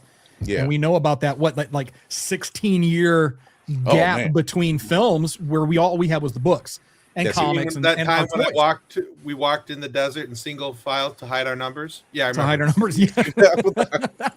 It's crazy. So when I hear people complain, I'm like, oh, this is what I complain. I'm like, I have nothing to complain about at all. Like, period. Oh, no. I enjoyed this thing from top to bottom. And I even did a quick review, and I said, this could work as a show. Mm-hmm. This can work as a ongoing theatrical release, for another adventure. And I'm like, this is the adventures of a father and son. Yeah. This is Lone Wolf and Cub. It is Lone Wolf and Cub. It is Shogun Assassin. You know, it's I think Shogun Assassin was based on, I think it was ripped off from Lone Wolf and Cub. But anyway, so one thing I want to get your take on this, because we're gonna go. I got a couple questions for you. We're gonna go into talking about the state of Star Wars and where we're at with the franchise and things. But something that was overlooked by a lot of people, because it felt like it was a fun but more casual on the lore side. Yes. But one thing that we did discuss was the fact that with the death of the twins, it could potentially create a power vacuum within the crime world, leaving it open for Kanji Club to come to power. bridging us into the sequel trilogy. So if we could, and that's, and you brought up a great point too, Chris, about how this could be an ongoing film series, because like we talked about earlier, those weren't the only two Hutts. Exactly. People are not going to stand for a single Mandalorian and his pet messing up our smuggling operations, our criminal operations. Oh yeah. And then taking out the guy on Shikari. I mean, I'm sure that's cutting into a lot of business. Yeah, it did. No one's gonna just sit by for that. No one's gonna take that lying down. So that could be the Mandalorian and Grogu too. Yeah, the whole like you said, messing up the power vacuum of the crime syndicate world that's taking place, and then just really upsetting the balance of what's going on, when even though he's just doing what's right, he gets hired by the New Republic to do one job, he goes in, gets sent over here and realizes, I don't really want to work for the Hutts because I know it's a problem.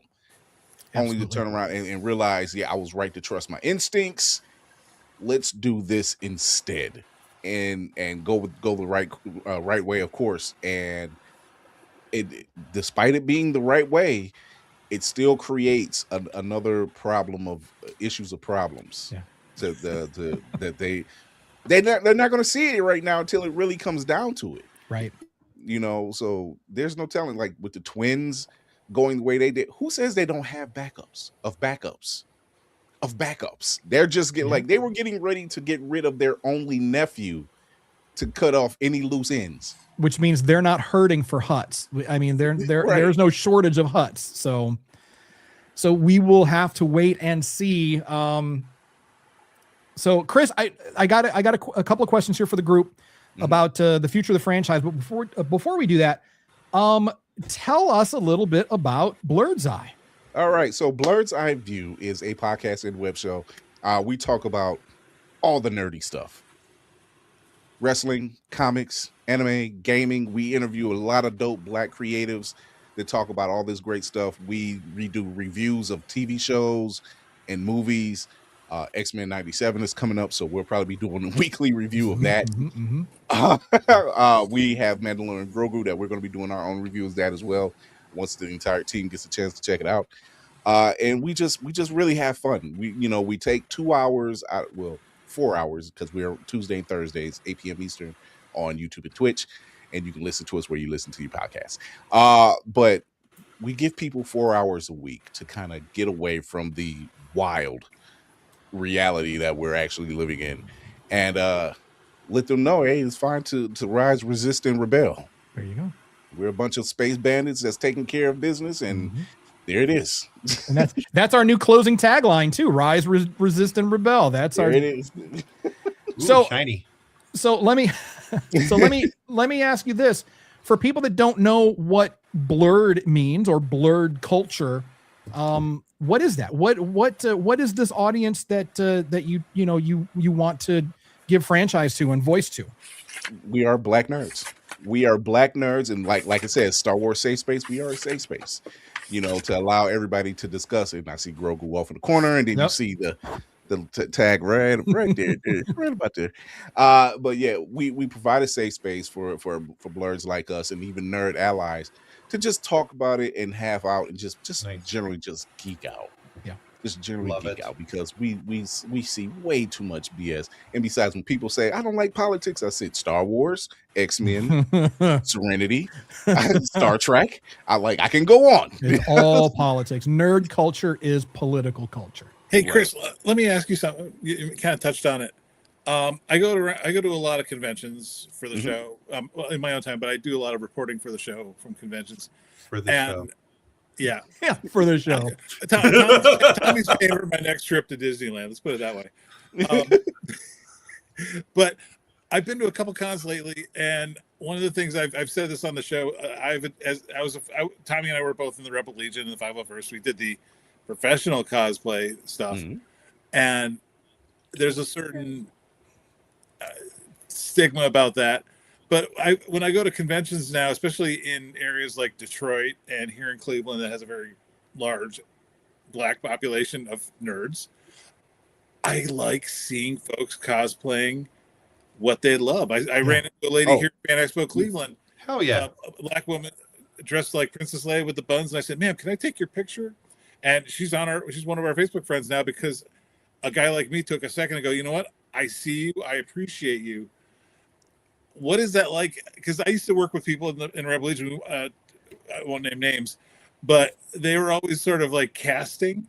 And they always said, well, okay, well, we need a Mace Windu or a Lando Calrissian. And I was like, but what if they want to be somebody else? Right. And that's what is that like for in the community you're working? That is part of the conversations that take place. Is that you can cosplay whomever you like. It's for everyone. It's for everyone. As long as you're not doing white face, black face, whatever face to discredit the character or that race. Is like, as long as you're being respectful, that's it. And let me tell you, I have seen some of the most talented cosplayers on both sides of the realm that every time they come out, they blow my mind. I have yet to see anybody, man or woman, cosplay a Storm horribly. I have yet to see one. I literally seen one at BlurredCon back in March, and they put some love into it. They put love into it. There was literally a guy who cosplayed as Storm for 3 straight days, 3 different versions of Storm, and every time I seen him, I said, "You're doing it. Yeah, you're doing it. I don't care what nobody is saying." But he was doing it.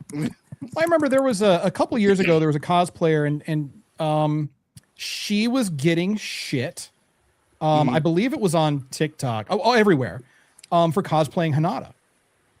And remember that? And she came out, she produced a song because people were like, Hanada. Yeah. Yep. Afro Cocoa Puffs. And she's like, Hanada is in black. Yeah. And then, you've got, our friends, Head Nerds in Charge. They've been leading from the front, for the community as well. There's, and that's the thing. And that's one thing that we've always talked about, even, when we were doing Circle of Nerd stuff, you and I, it's for everyone. Here, I found the picture. Tommy, can you pull that up? Katrina Walker is her name. She's Facebook friends. I like that wig. Girl, love you. You rock that, Leia. And that's what I feel like this fandom is about is, you find a character that relates to you and you just run with it. Yeah. Like I've seen kids of all ages, women, men of all different races and ages cosplay different characters. And I've never seen one that I've been disappointed with. Not once. Oh, and look at if you put your love and your effort into it, I don't care what race, color, creed you are. As long as you're having fun, I'm gonna have fun because you're having fun. You're celebrating fandom. You're celebrating fandom. Cosplay should be colorblind. It doesn't matter because that's a new tagline. That should be the tagline.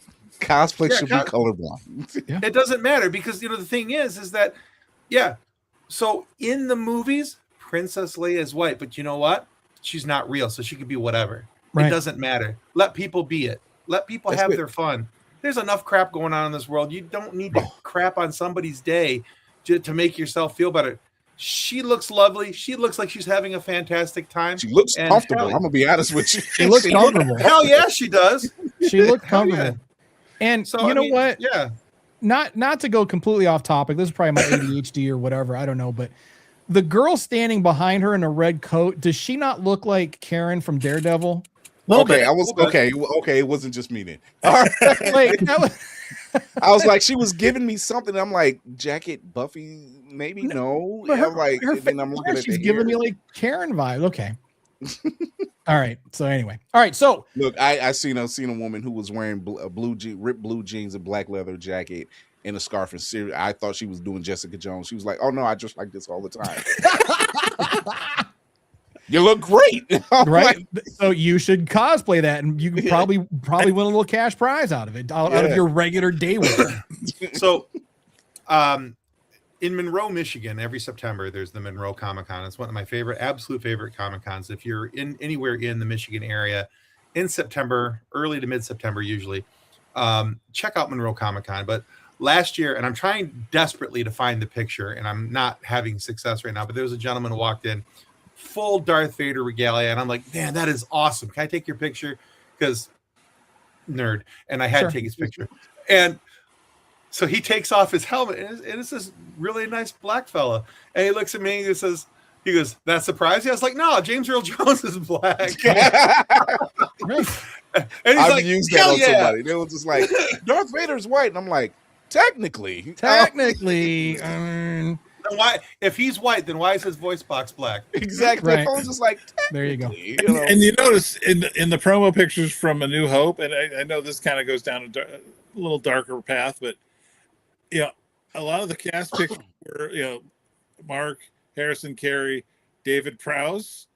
James Earl Jones did not get the respect early on that he gets now, and I think a lot of people in the internet comments forget that, because that was a very easy talking point people used to make during Kenobi when Reva was getting hate, and during the Acolyte they said, "Well, it's not that we hate this character because of the race of the actor, because James Earl Jones was Darth Vader." Yeah, but nobody gave a shit about that until like the 90s. No, and that's what it is. I just had a conversation with somebody online about this today.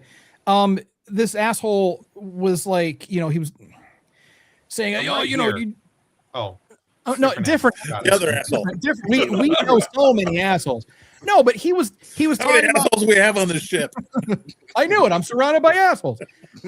So the guy was talking about, about the bad writing in the Acolyte, and because they hired DEI writers who didn't know anything about Star Wars, and they just wanted to put lesbians in everything. And it's like, in Crash, like you had said before, by him saying that, you just told me everything I need to know about you.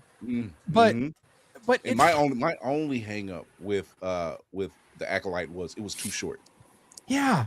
It was too short. It was too short. There were some pacing issues. There was some clunky dialogue, but again, we've talked about it. But it's like, and I told this guy, and I said, don't shed your toxicity, throw your toxicity at us, and try to disguise it as your opinion. Just say it with your whole chest. Say the reason you don't like the show is because you don't like black people, you don't like gay people, and you don't like women in powerful roles. Just say it. That's it. Don't try to disguise it as, this is just one fan's opinion. Right. Don't be a coward. Don't be a bitch. Our only question about Reva on our crew was like, who is doing this woman's hair? Because it was like she had micro braids. We like, who on there was some time.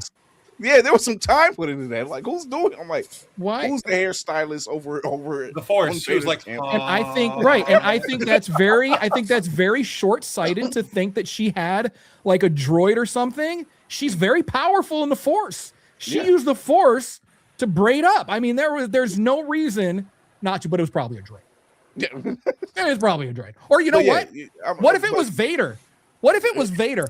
I mean, how I would love to see that. I would love to see that cosplayed. I would love to see someone do a Reva cosplay and a Vader cosplay, and Vader is just there, braiding up and talking about pre-order 66 times at the Jedi Temple. Reminiscing. Don't let anybody else touch your hair after I touch it. All right, and Tommy, I blame you now, because all I can hear is for the new Acolyte season 2. If there's a season 2, they have to redo the theme song, and now has to be like a shout outing, "Lesbians in space." Yeah, because that's all it is. Lesbian, black lesbians in space. And they're witches too. So that's like the trifecta. Like, I mean, it's like they're doing it everywhere. I'm like, exactly. And the worst part is they didn't. Not that I expected this part of the fandom to pay attention to Clone Wars, but when they were the white goth chicks on Dathomir, it was yeah. And I don't care what anybody says. Mother Townsend was black. Chicks on Dathomir. Yeah. Mother Townsend's black. So if that wasn't a Night Sister temple, that was a hot topic. Right. It was a hot topic. Damn. So with the Acolyte, I just want to say this one thing and then we'll move on. I see so many people hung up about Ki-Adi-Mundi's age, and I just, of all of the things to be hung up on, is the age of a tertiary character. Like, why? Like, who gives a shit? Species. Who gives a shit? Like, they were like, oh well, his age was established. You know, it was established in like 1999 in an issue of Star Wars Insider. That shit is not canon. It doesn't count. Films and TV shows take precedence over everything. George Lucas himself has completely ignored what was in the novelizations. He ignored what was written in Splinter of the Mind's Eye in 1978. So he's been doing this since 1978. This is not a Disney thing. This is just a creative process. This shit just ignored happened. it from the beginning. Just move on. Well, just move on, right? And there was a great video. I know we got a comment, but it was a great video of George Lucas being interviewed by Hayden Christensen during Revenge of the Sith, and they were talking about how he created Yoda. And it was, I love this narrative that the online community works up, that, you know, Disney Star Wars is bad because George Lucas had a plan from the beginning. And in this clip, he's basically explaining, like, okay, yeah, we didn't, you know, we just killed off Ben. We needed somebody to train Luke in the second movie, so we just made this like whimsical, mythical character. We didn't know his species, we didn't know his age, we didn't know anything about him other than he was wiser than Obi. I'm like, George Lucas was making this shit up as he went on. The Mind's Eye, was totally shipping Leia and Luke together. Yeah. So to tell me that they already knew that they were twins when you did A New Hope is complete bullshit. And that book was supposed to be the next movie. That was the backup plan if Star Wars had flopped. Right. So but George was like, you know what? Let me go in this direction. And sorry, dude, that book doesn't count anymore. Welcome to the chat. Starfall 23 had a couple questions for us. Hey, do you think that Keanu Reeves would I found it. That's a cool Thor. That Keanu Reeves would play a great Darth Revan. Pads and all. And if you watched Maul Shadow Lord, of course we watched Maul Shadow Lord. We did a whole series on Maul Shadow Lord. You should go, since you're on our YouTube channel watching, you could go back and watch the episode we did about Shadow Lord. It was awful. I skipped it. You did not. No, you did not. So do we think that the Pink Twi'lek Devin will become Darth Talon? Okay, so no. Darth Talon, no, not at all. Darth Talon is someone, I mean, not to say that they couldn't bring her in, but but again, like we just said, I mean, they'll, based on the creative process, could she become Darth Talon? Yes, she could. I mean, technically she's from like 300 or 400 years in the future, like way far ahead. Right. And there's already so much depth to her from this show that she's already surpassed anything. And come at me in the comments, haters, I don't care. Darth Talon was just fanboy artwork for comic book nerds. Not that there's anything wrong with comic book nerds, but my sister Snips brought up a great point about Darth Talon. Devin is like 19 years old. She's like Ahsoka. These are Padawans. I think she's younger than that. Younger than that? I think she's like 15, 16. Yeah. So this idea that these guys want to see her become Darth Talon in the BDSM leather bikini. They're the same ones that talk about. They're the same one that talk shit about black lesbian space witches. Right. So it's you know what they want. They're all for it. But if it's not, then it's gross. No. So will she become Darth Talon? I hope not, to be honest, because like Crash, like you said, she's already a great character on her own. So just let her. I'm the same way. Right. I'm the same way. So let her evolve. I don't want her to be Talon. I'm like, look, them announcing Maul, I was just like, sign me up. And then 2, I was just like, oh, this is much more interesting than I thought it was going to be. I wasn't sure where they were going with it, especially after what we seen in the movie Solo, and then nothing, which, by the way, fun fact, also came out on Memorial Day, did not do well, but still is a great film. Great film. Chris, I wish you were with us for our Maul discussions. I really do. I would have loved to got your take on some of that because it was such a good show. So Keanu as Darth Revan, this has been talked about for years. I would love to see Keanu in Star Wars because we've got Carrie-Anne Moss in Star Wars. So I wouldn't mind a little Matrix reunion. So I think Keanu can do whatever Keanu wants to do as long as he doesn't have too many lines. Because that's not really his strong suit. I'm not saying he's a bad actor, but he's less better. Is more. He's better as the brooder. Yeah. Thank you. He's a better brooder. And Starfall also says, I heard that Abeloth might be coming to Ahsoka season 2. Natalie Portman might be returning as Padme, and Abeloth will take Padme's form to deceive Anakin. Ooh, that's spicy if it happens. Ooh. Yeah, I read that a little while ago as well. It Yeah, could be fun. that's something to think about. All right, That's spicy. Ooh, that is spicy. All right, so Star Wars is dead. The franchise is dead for the 20th time. I keep checking my pulse. Yeah. I think some of these fake fans need to check their pulses too. So here's my question. This is what we started talking about earlier, Chris, before you jumped on. That's not even a question anymore. Is Star Wars dead or dying? We don't need to ask that question because we know it's not. 50 years, Star Wars will be here long after we're not. Once we've become one with the Force, Star Wars is still going to be rolling along. Oh yeah. So the question really is, where are we going in terms of like what happens next and the way that Star Wars evolves? My question, there's a two-parter for you guys. First of all, we've seen that there's not these big events like there used to be. We waited in line for the movies. We camped out overnight. I camped out overnight for The Phantom Menace, only to be completely disappointed by it.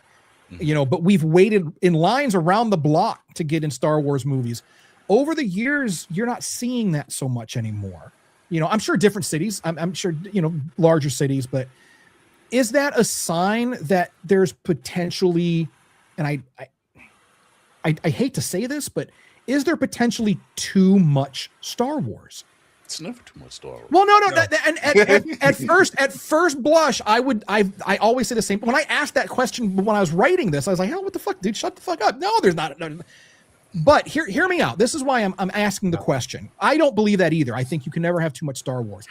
However, back in the day, back when we were kids and we were watching Star Wars, we would go years. Back in my day, we would go years between movies. So when the new movie was coming out, it was an event. Because we had like 3 years to watch it a million times, debate it a million times, really digest it, dissect it, and really, really take it apart and fall in love with it. That's why the original trilogy will always be the favorite for Gen X. But then, as we move on, we couldn't even go 16 years. We talk about 16 years between what is it? Oh my God. What's episode 3? Revenge of the Sith. Yeah. Revenge of the Sith. So between Revenge of the Sith and A New Hope, in the canonical time, or between Jedi and Phantom Menace, I'm sorry, there's about 16 years, right? But even then we didn't have to wait 16 years because the special editions came out. Right. So there was still that we could see it and new fans were able to see it in the theaters. So it's like at that point, like, are we getting too much? Like, it's as soon as one project drops, we watch it, we engage with it, we enjoy it, and then boom, here's the announcement for the next project. It's been since the Disney buyout, it's literally been every single year. There's been something from Star Wars.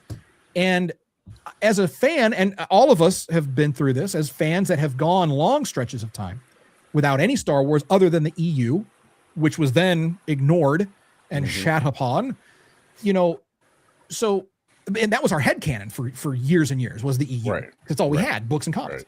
So, but now we're getting something every year. Is it too much in that respect? Like, do we have enough time between projects?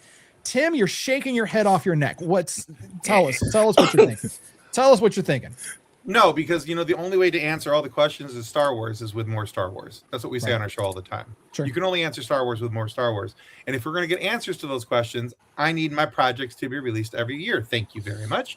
So keep them coming. There's not enough of them. And I will happily rebuff all the dumb duty heads who can't get it past their thick skull that we have walked through the deserts. We are now at the Star Wars buffet, and we're going to enjoy it.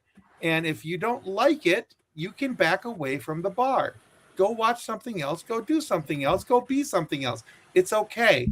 You don't have to stay here and crap on the things that everybody else likes. You don't got to yuck somebody else's yum.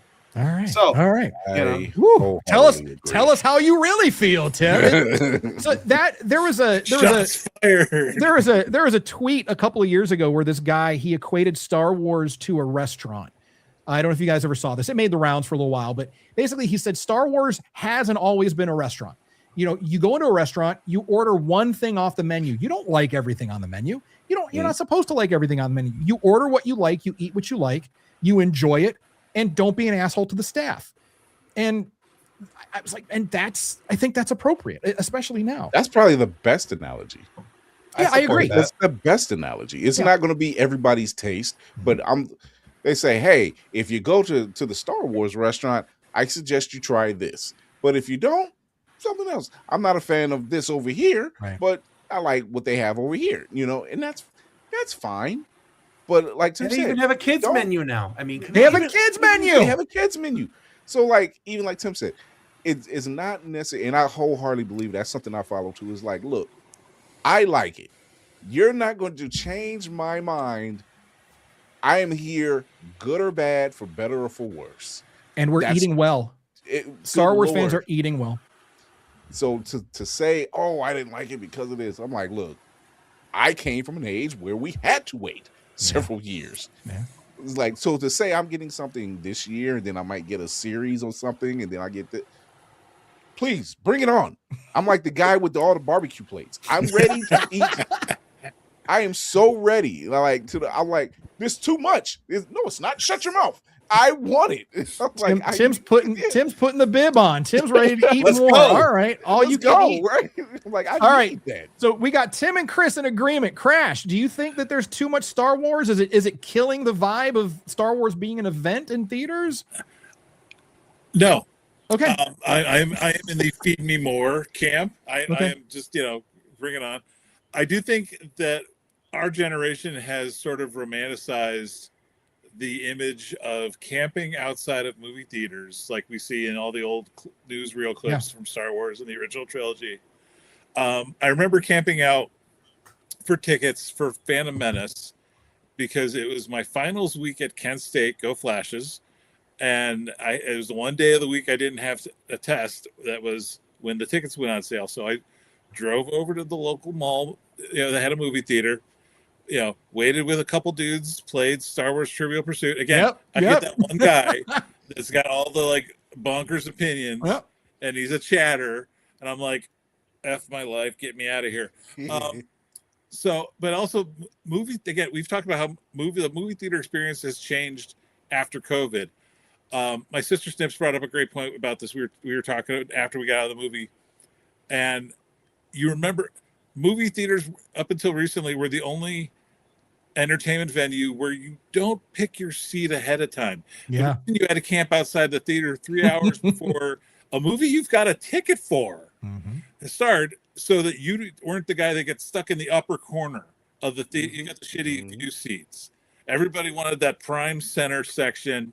Where everybody, you didn't want trenches. Nobody wanted to be the one that had to get up and excuse me, I got to go to the bathroom, or sit in the front row where you're breaking your neck. Right. God. I think we've romanticized the idea of camping out and the love fest of Star Wars nerds out on the outside the movie theater. I kind of like walking in 15 minutes before my show, get my popcorn, get to my seat, and just chill. Because you're old crusty bastard now. That's why. But that must be why I like it too. Events, yeah, sports events. I mean, do that. Regular theater shows, you go see a Broadway show. You don't have to camp. You don't camp out 3 hours beforehand to make sure you get the mezzanine seat. Yay, Les Mis. Here in Cleveland, we've got a really good theater district. I see a lot of the shows down there. They're good. But that's the difference between movies, is that now. Because people's time is there's so little to go around, they can't wait 3 hours, and we got to stop for dinner beforehand and make sure we get through that cycle in time, get to our show on time.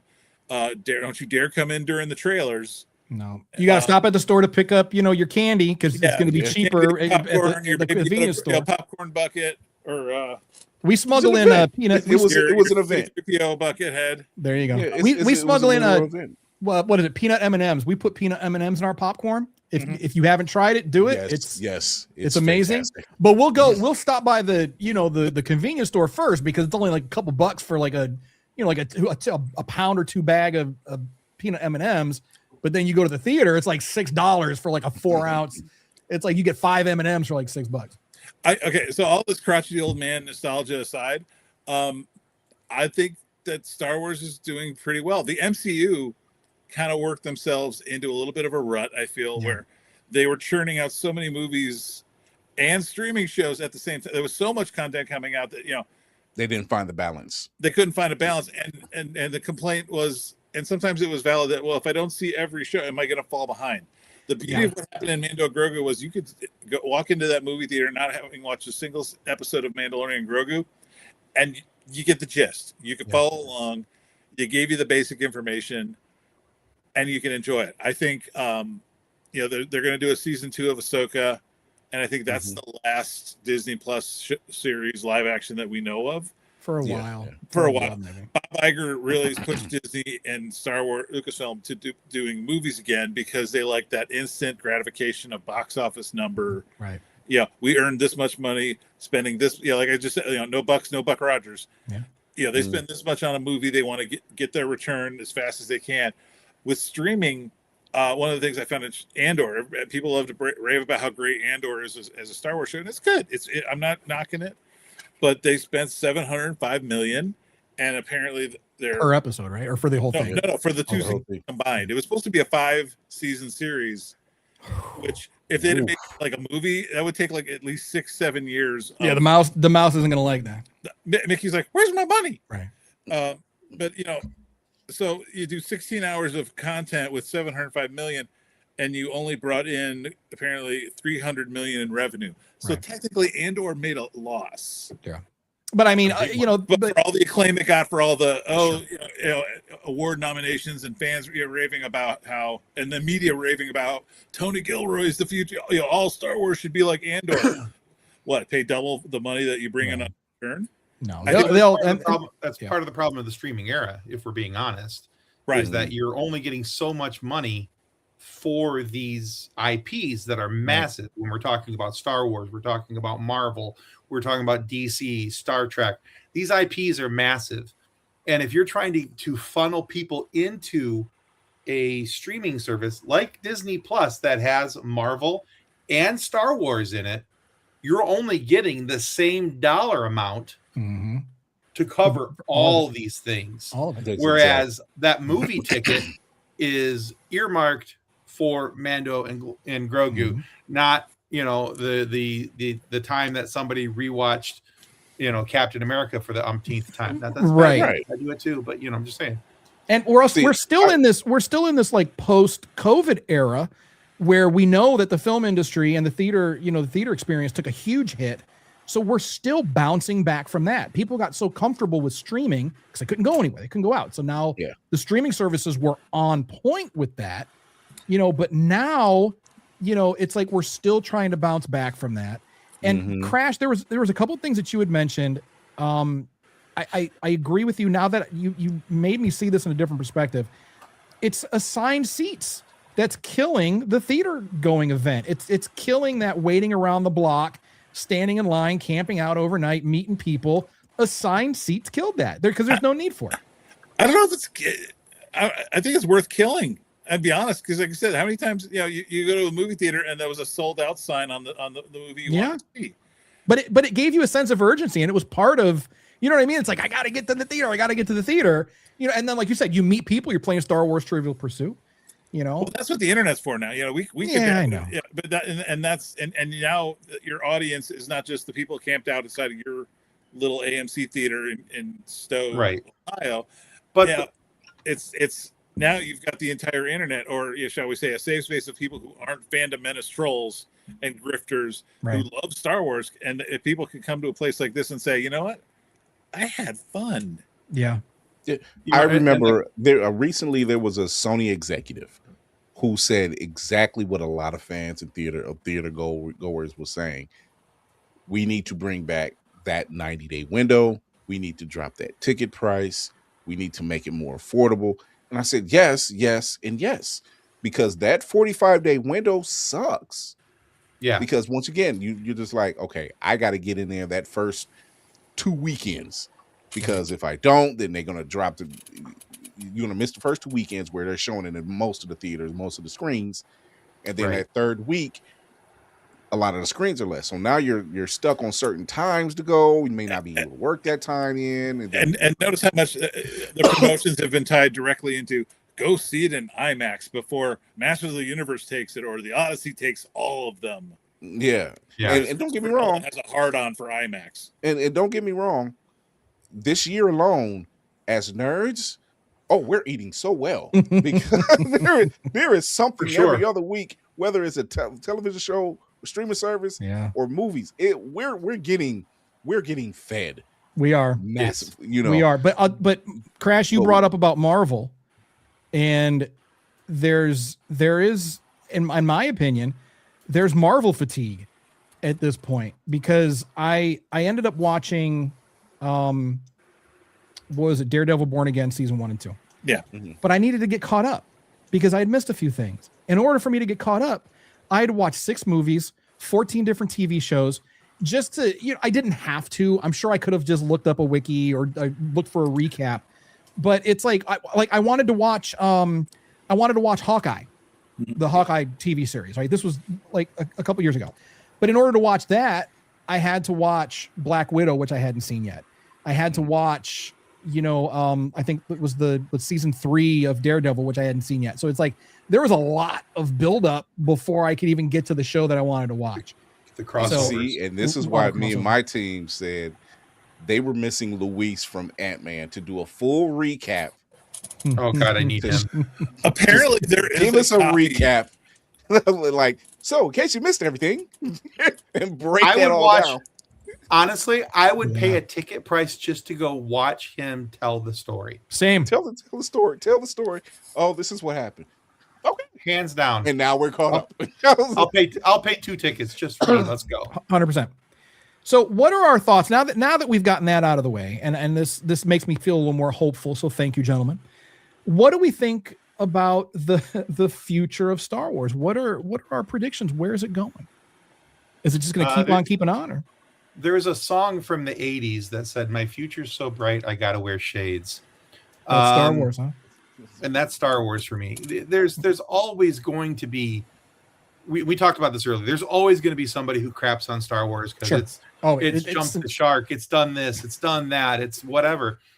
But there's always going to be a core group of fans who are happy with everything that's put out. Mm-hmm. There's that fandom in Star Trek. There's that fandom in Marvel. Right. There's that fandom in DC. These guys have their core fans who are, there's things that I'm not exactly thrilled about. Sure. With some things in Star Wars, but I will always find the silver lining because Star Wars is my happy space.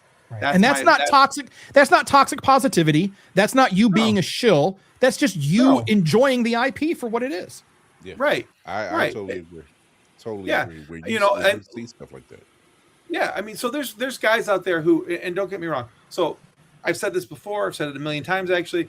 Harrison Ford's my favorite actor of all time. Han Solo's my favorite Star Wars character. I did not like the Solo movie because it didn't have my boy in the movie, and that was a hard thing for me to get past. I had to have somebody tell me how to watch that movie from a completely different angle, and then I started liking it. Yeah. But that doesn't mean that I was crapping on the movie. Yeah, I left the theater pissed. I'm not going to lie. But that's a you thing. That doesn't mean that the movie was bad. That's a you thing. Right. That was a me thing. But you know what? Had I talked to any one of the 3 of you and you guys would have been like, no, man, I love this movie. The first question I would have asked, tell me why. What made you love it? Because I want to know what makes you tick. I want to know what makes you appreciate it. Because I've found with a lot of things in Star Wars and a lot of things in the nerd culture in general, my point of view, I got blinders on because that's what I see. That's what I like. Right. And sometimes we have to have those blinders taken off. And I think that's what's going on with Star Wars is that too many people have their blinders on. They're not paying attention to the outside influences and allowing other views and thoughts to shape those and mold those ideas. And I think that that's why Star Wars will have a bright future is because there are enough people who are having these type of conversations right here where we're going, hey, it's okay to dislike something. It's okay to be part of a fandom. It's okay to not appreciate everything in a fandom. Right. but we're gonna have there's enough people who are doing what we're doing where we're finding the silver linings and things and going, yeah, I didn't even tonight, I didn't care for this part of Mandalorian and Grogu, but this was really cool. So check this out. Right. You know, and that's okay. And I think that's why Star Wars will have a bright future. That's a good take. That's a really good take. Chris, what do you think? I think they're in a great place. I've said it ever since Filoni has taken over. He's proven time and time again he knows the lore. He loves the lore. He's a fan, and he stays with it. He says, "Let's tell this story without condensing so much other stuff and making it confusing." He's like, "We got a story to tell. Let's tell that story. Leave it open ended." Mandalorian Grogu can always go on to another adventure. You know, Ahsoka, we know where that ends up leading to eventually. So second season, of course, that's going to be the cutoff. We could use another season of Skeleton Crew. Would love to see where that goes. Please. You know, seeing stuff like this, and then going forward, it's like, I know what I'm in love with. And all those fandoms are exactly how I am. I don't have to love everything. I'm not a big fan of Secret Invasion for several reasons. Do I hate Secret Invasion? No. But there are certain steps in Secret Invasion that I just generally it's just rough. With. It's just a slog. It's just rough to get through. It wasn't the Nick Fury relationship. It was him losing Maria Hill, and we were just like, scroll? No. Where's the payoff? You know, so it was things like that. But with Star Wars is the same thing. We can look at the prequels, and from a storytelling standpoint, they're really good. But they were also in an age where they were just really getting into CGI, and it doesn't hold up well. That part, that kind of sucks.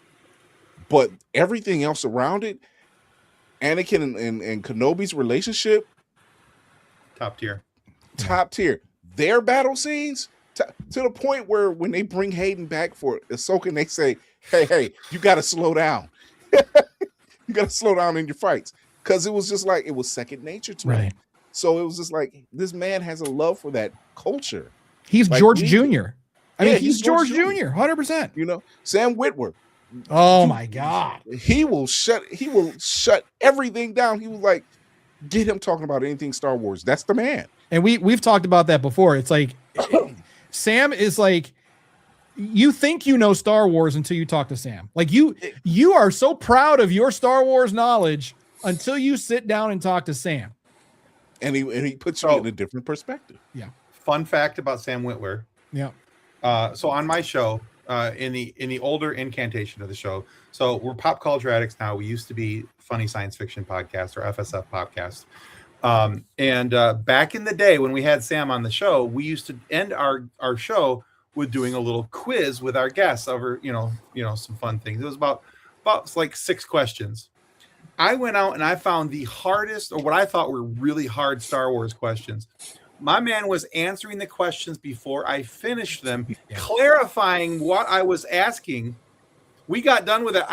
We never did another quiz after that. I was like, no, we're done. No. My man blew it out of the water. We were done. We moved on. So yeah. And Chris will remember we used to do a game show on our Circle of Nerds show, Masters of the Nerdyverse.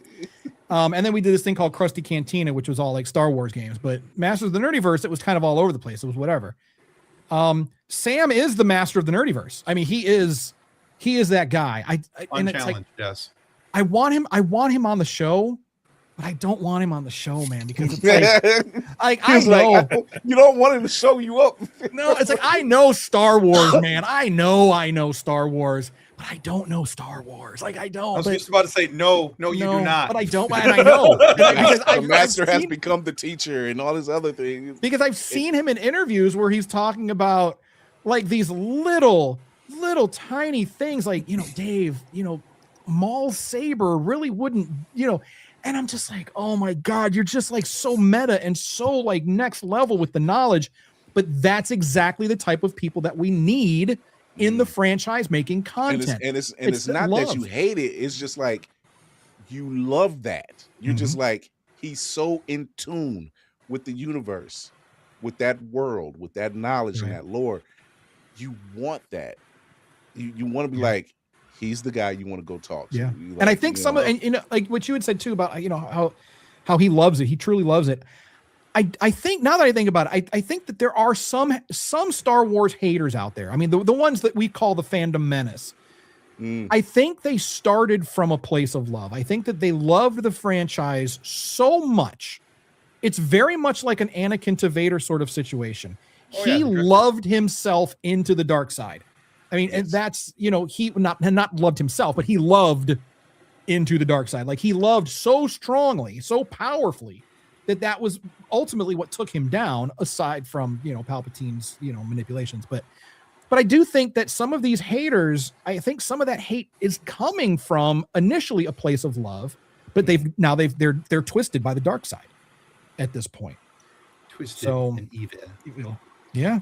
So I agree. So Crash, your thoughts on the future of Star Wars?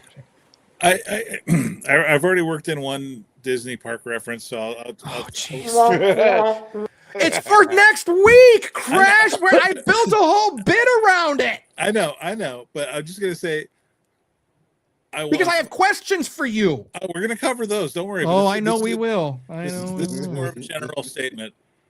I arrived in Anaheim on May 4th, Star Wars Day. They had an after-hours event. I didn't have a ticket for that one. I was going the next night. And but we went to the Disneyland right away. We went straight to Galaxy's Edge. And the amount of love you felt walking around, not just the other park guests, it was amazing. If you go on our Facebook page, I took pictures of all the characters were out there. There's usually a handful. They have strategic points in places. I think because they knew it was Star Wars Day, I think Disney said, send everybody. There was Rey, there was Sabine, there was Luke, Han, Leia, Vader.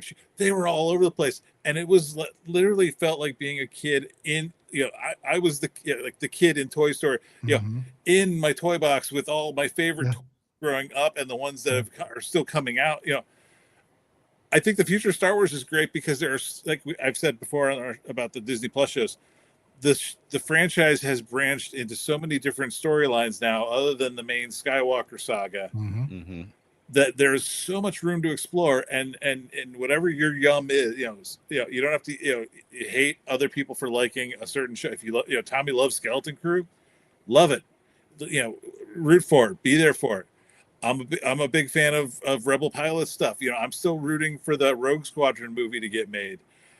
There are so many avenues that Star Wars can go into now, other than just telling a episodic story of one family's drama that affects the entire galaxy. That there's so many different ways to find something you love about Star Wars, and that's your thing. It's like the City Slickers. What's your one thing? And that's what I feel like why the future of Star Wars is going to be good, because everybody's going to it could be this guy, it could be whatever you want. I mean, look at Star Wars Visions. Oh man, Star Wars Visions is probably one of the best examples of saying we can tell so many different stories from different perspectives, different angles, different points of view, different planets, different parts of the galaxy. It's such a wide berth that, like, you can literally create something as long as it has some form of tie to this. It doesn't have to be the Skywalker saga. It could just be it could be this one thing way out here, and it has nothing to do with it. And we're hungry for that anyway. The galaxy is so big, so many citizens, so many stories. I love that we've had shows like Andor and Skeleton Crew where there's not a Skywalker in sight, and there was an Andor, but that's we get it. But in Skeleton Crew, there's not a Jedi, there's not a lightsaber, there's just talk of Jedi. It's just talk of. I mean, it kind of happens towards the end of it, but that's fine. They sneak it in there. Fine. They sneak it in there every chance they get. But I remember when there was all these great stories about things that were in between, right? That were not Skywalker centric. We got to see the galaxy. If anything, the only ties they were saying was it's Goonies in space, or it's Michael Jackson Captain EO. It was just one of those two. It was just like, that's I the called it same Goonies in alien from space. Captain. Yeah, I was like, Yeah. Little- it It was also Captain EO. live action Planet Treasure, if we're being honest. Yeah, that's there you that go. is So- true. Yeah, that is and, true. That is and, true. and who from Gen X, definitely, especially from Gen X, did not love Goonies? You know, so If you didn't Hell love yeah. Goonies, you're a communist. there was if you something didn't wrong. love There Goonies. was something I- wrong with you. Seriously, I didn't wrong. see it Never died. originally. I missed that one. I love the movie. Yeah, it was fun when I saw it later on, but I wasn't one of those kids that was like Goonies. Can we boot him from the Ghostbusters. I was chat? very- Well, I don't I'll do call that it. around here, Tim, like you do. People say something you don't like. Chris, if you ever go on Tim's show, just make sure that you pay tribute to him and make sure you say everything right, He's got the because this motherfucker will mute you. If you say something that he doesn't like, mute, done. I got he's like I got the power button, baby. You do. But I just have my sound effects. I mean, I could mute you, but I mean, I play the sound effects. All right. So It's in a good place. before we wrap up, I agree with everything you guys are saying. I think that Star Wars has a very, very bright future ahead of it. I think it's going to outlive us all. But I think the future of it really may depend more, less on the stories and the content, than how we talk about them. You know what I mean? I think that's where the future really lies. Less about the stories, more about how we're talking about them and engaging with each other. I don't know if that's going to get any easier just because the internet is what the internet is. Haters have always been here no matter what, but I think that if we can find each other like we've all found each other. We're all positive on Star Wars, not toxically so, not blindly so. We like what we like, and we don't like what we don't like, and that's okay. And but we have these conversations. We have these important conversations. We have our debates.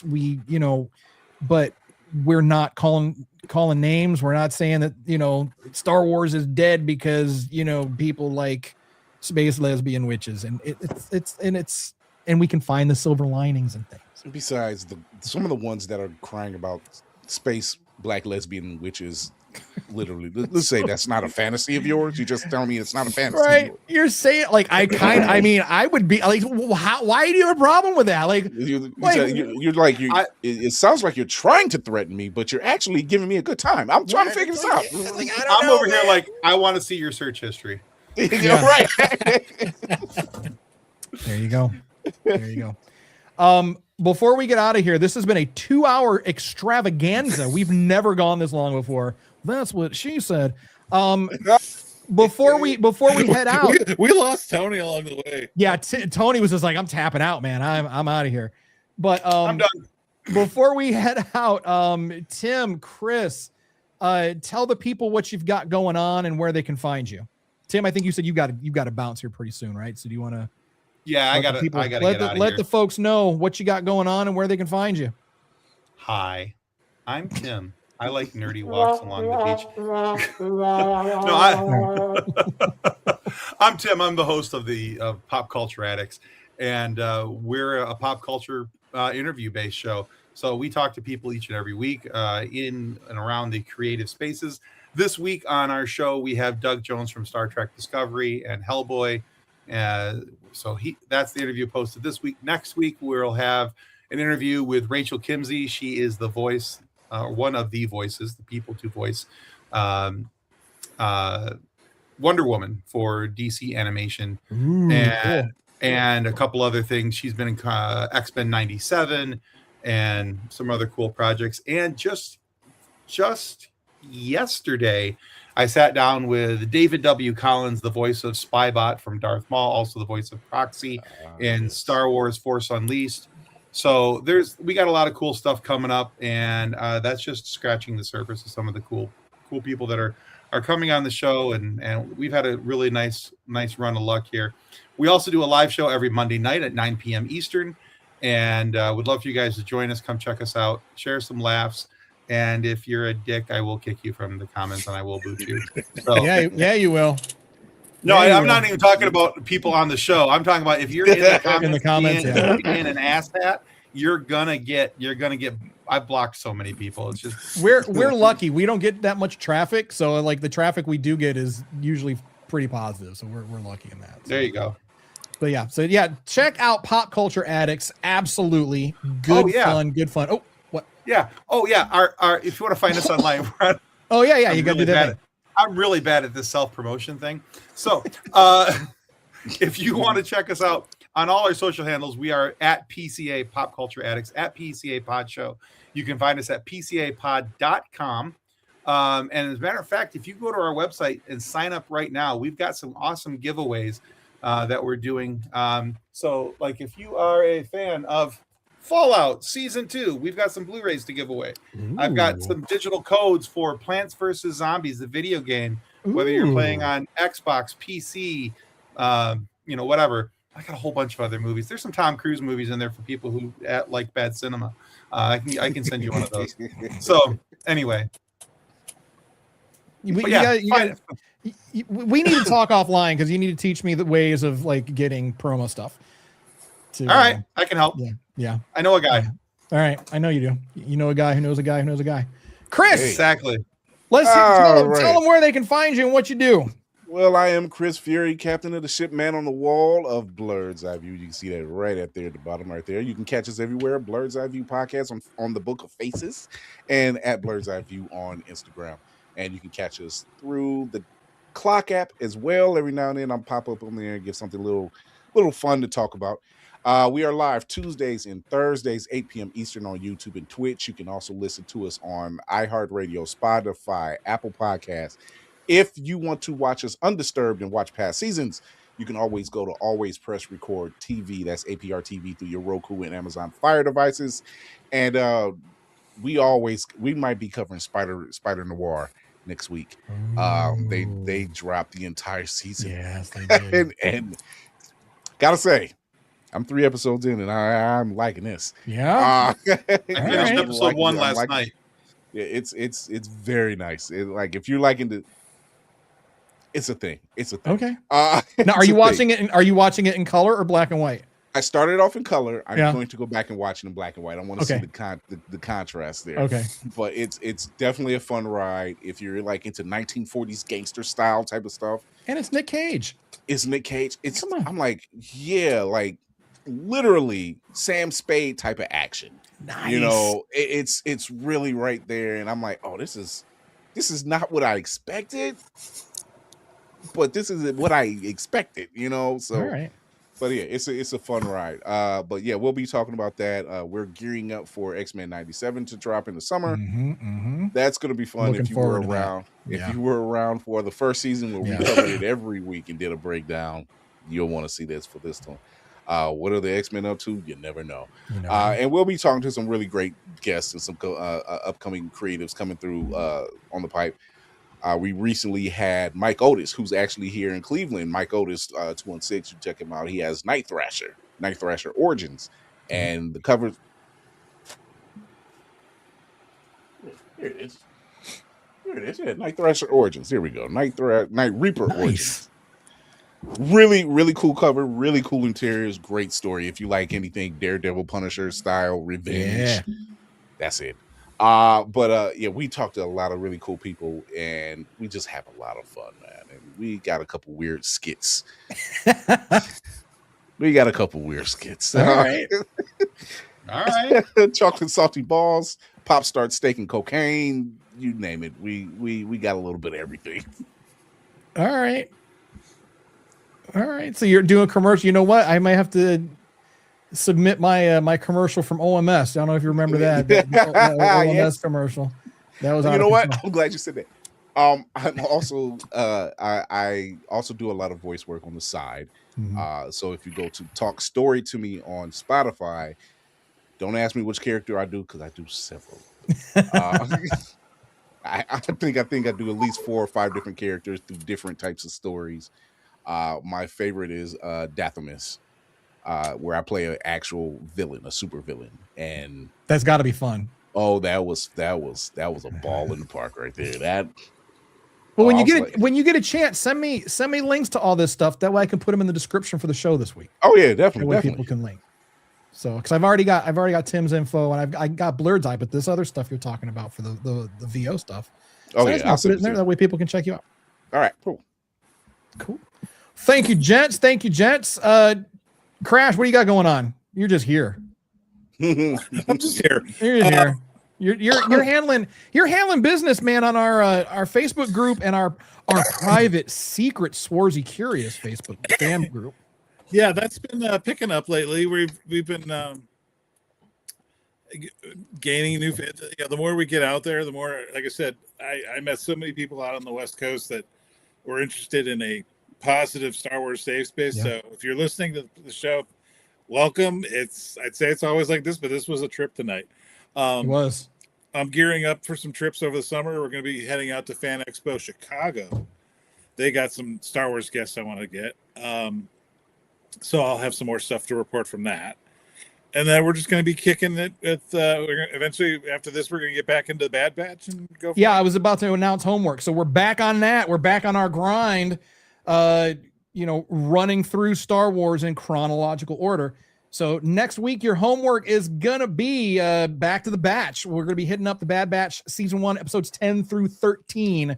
We're just kind of picking up where we left off. Because, of course, we got a little sidetrack with Maul. Little sidetrack tonight. We were supposed to do Bad Batch tonight, but I mean, who can do that with Mandalorian Grogu? And we need to address the fandom menace like we do. We will always fight for positivity in the fandom. So, but there you go. Homework next week. Back to the Batch we go, and back to me trying to learn to love the Bad Batch because I don't. This will be my second time going through it, and I'm looking for my pearls so I can clutch them. I'm trying, but I can't. I have to drink because of the Omega thing. So I'm just gonna hear because I am such an EU guy. The Bad Batch should have been Omega Squad. It should have been the story. I know. All right, it should have been the story. I just finished mine, so. Yeah, okay. So it should have been the story of Republic Commando. It should have been the story of Republic Commando. So, but again, I'm learning to appreciate it. I just need to learn to love it, and so far I don't. But anyway, back to the Batch next week. And before we head out, we've got to, of course, do our brand pimping and our merch pimping. So if you want some of our merch, if you like what we're doing and you want to show your support, head on over to our website. circleofnerds.com. I have a pop-up for it right there, circleofnerds.com/merch.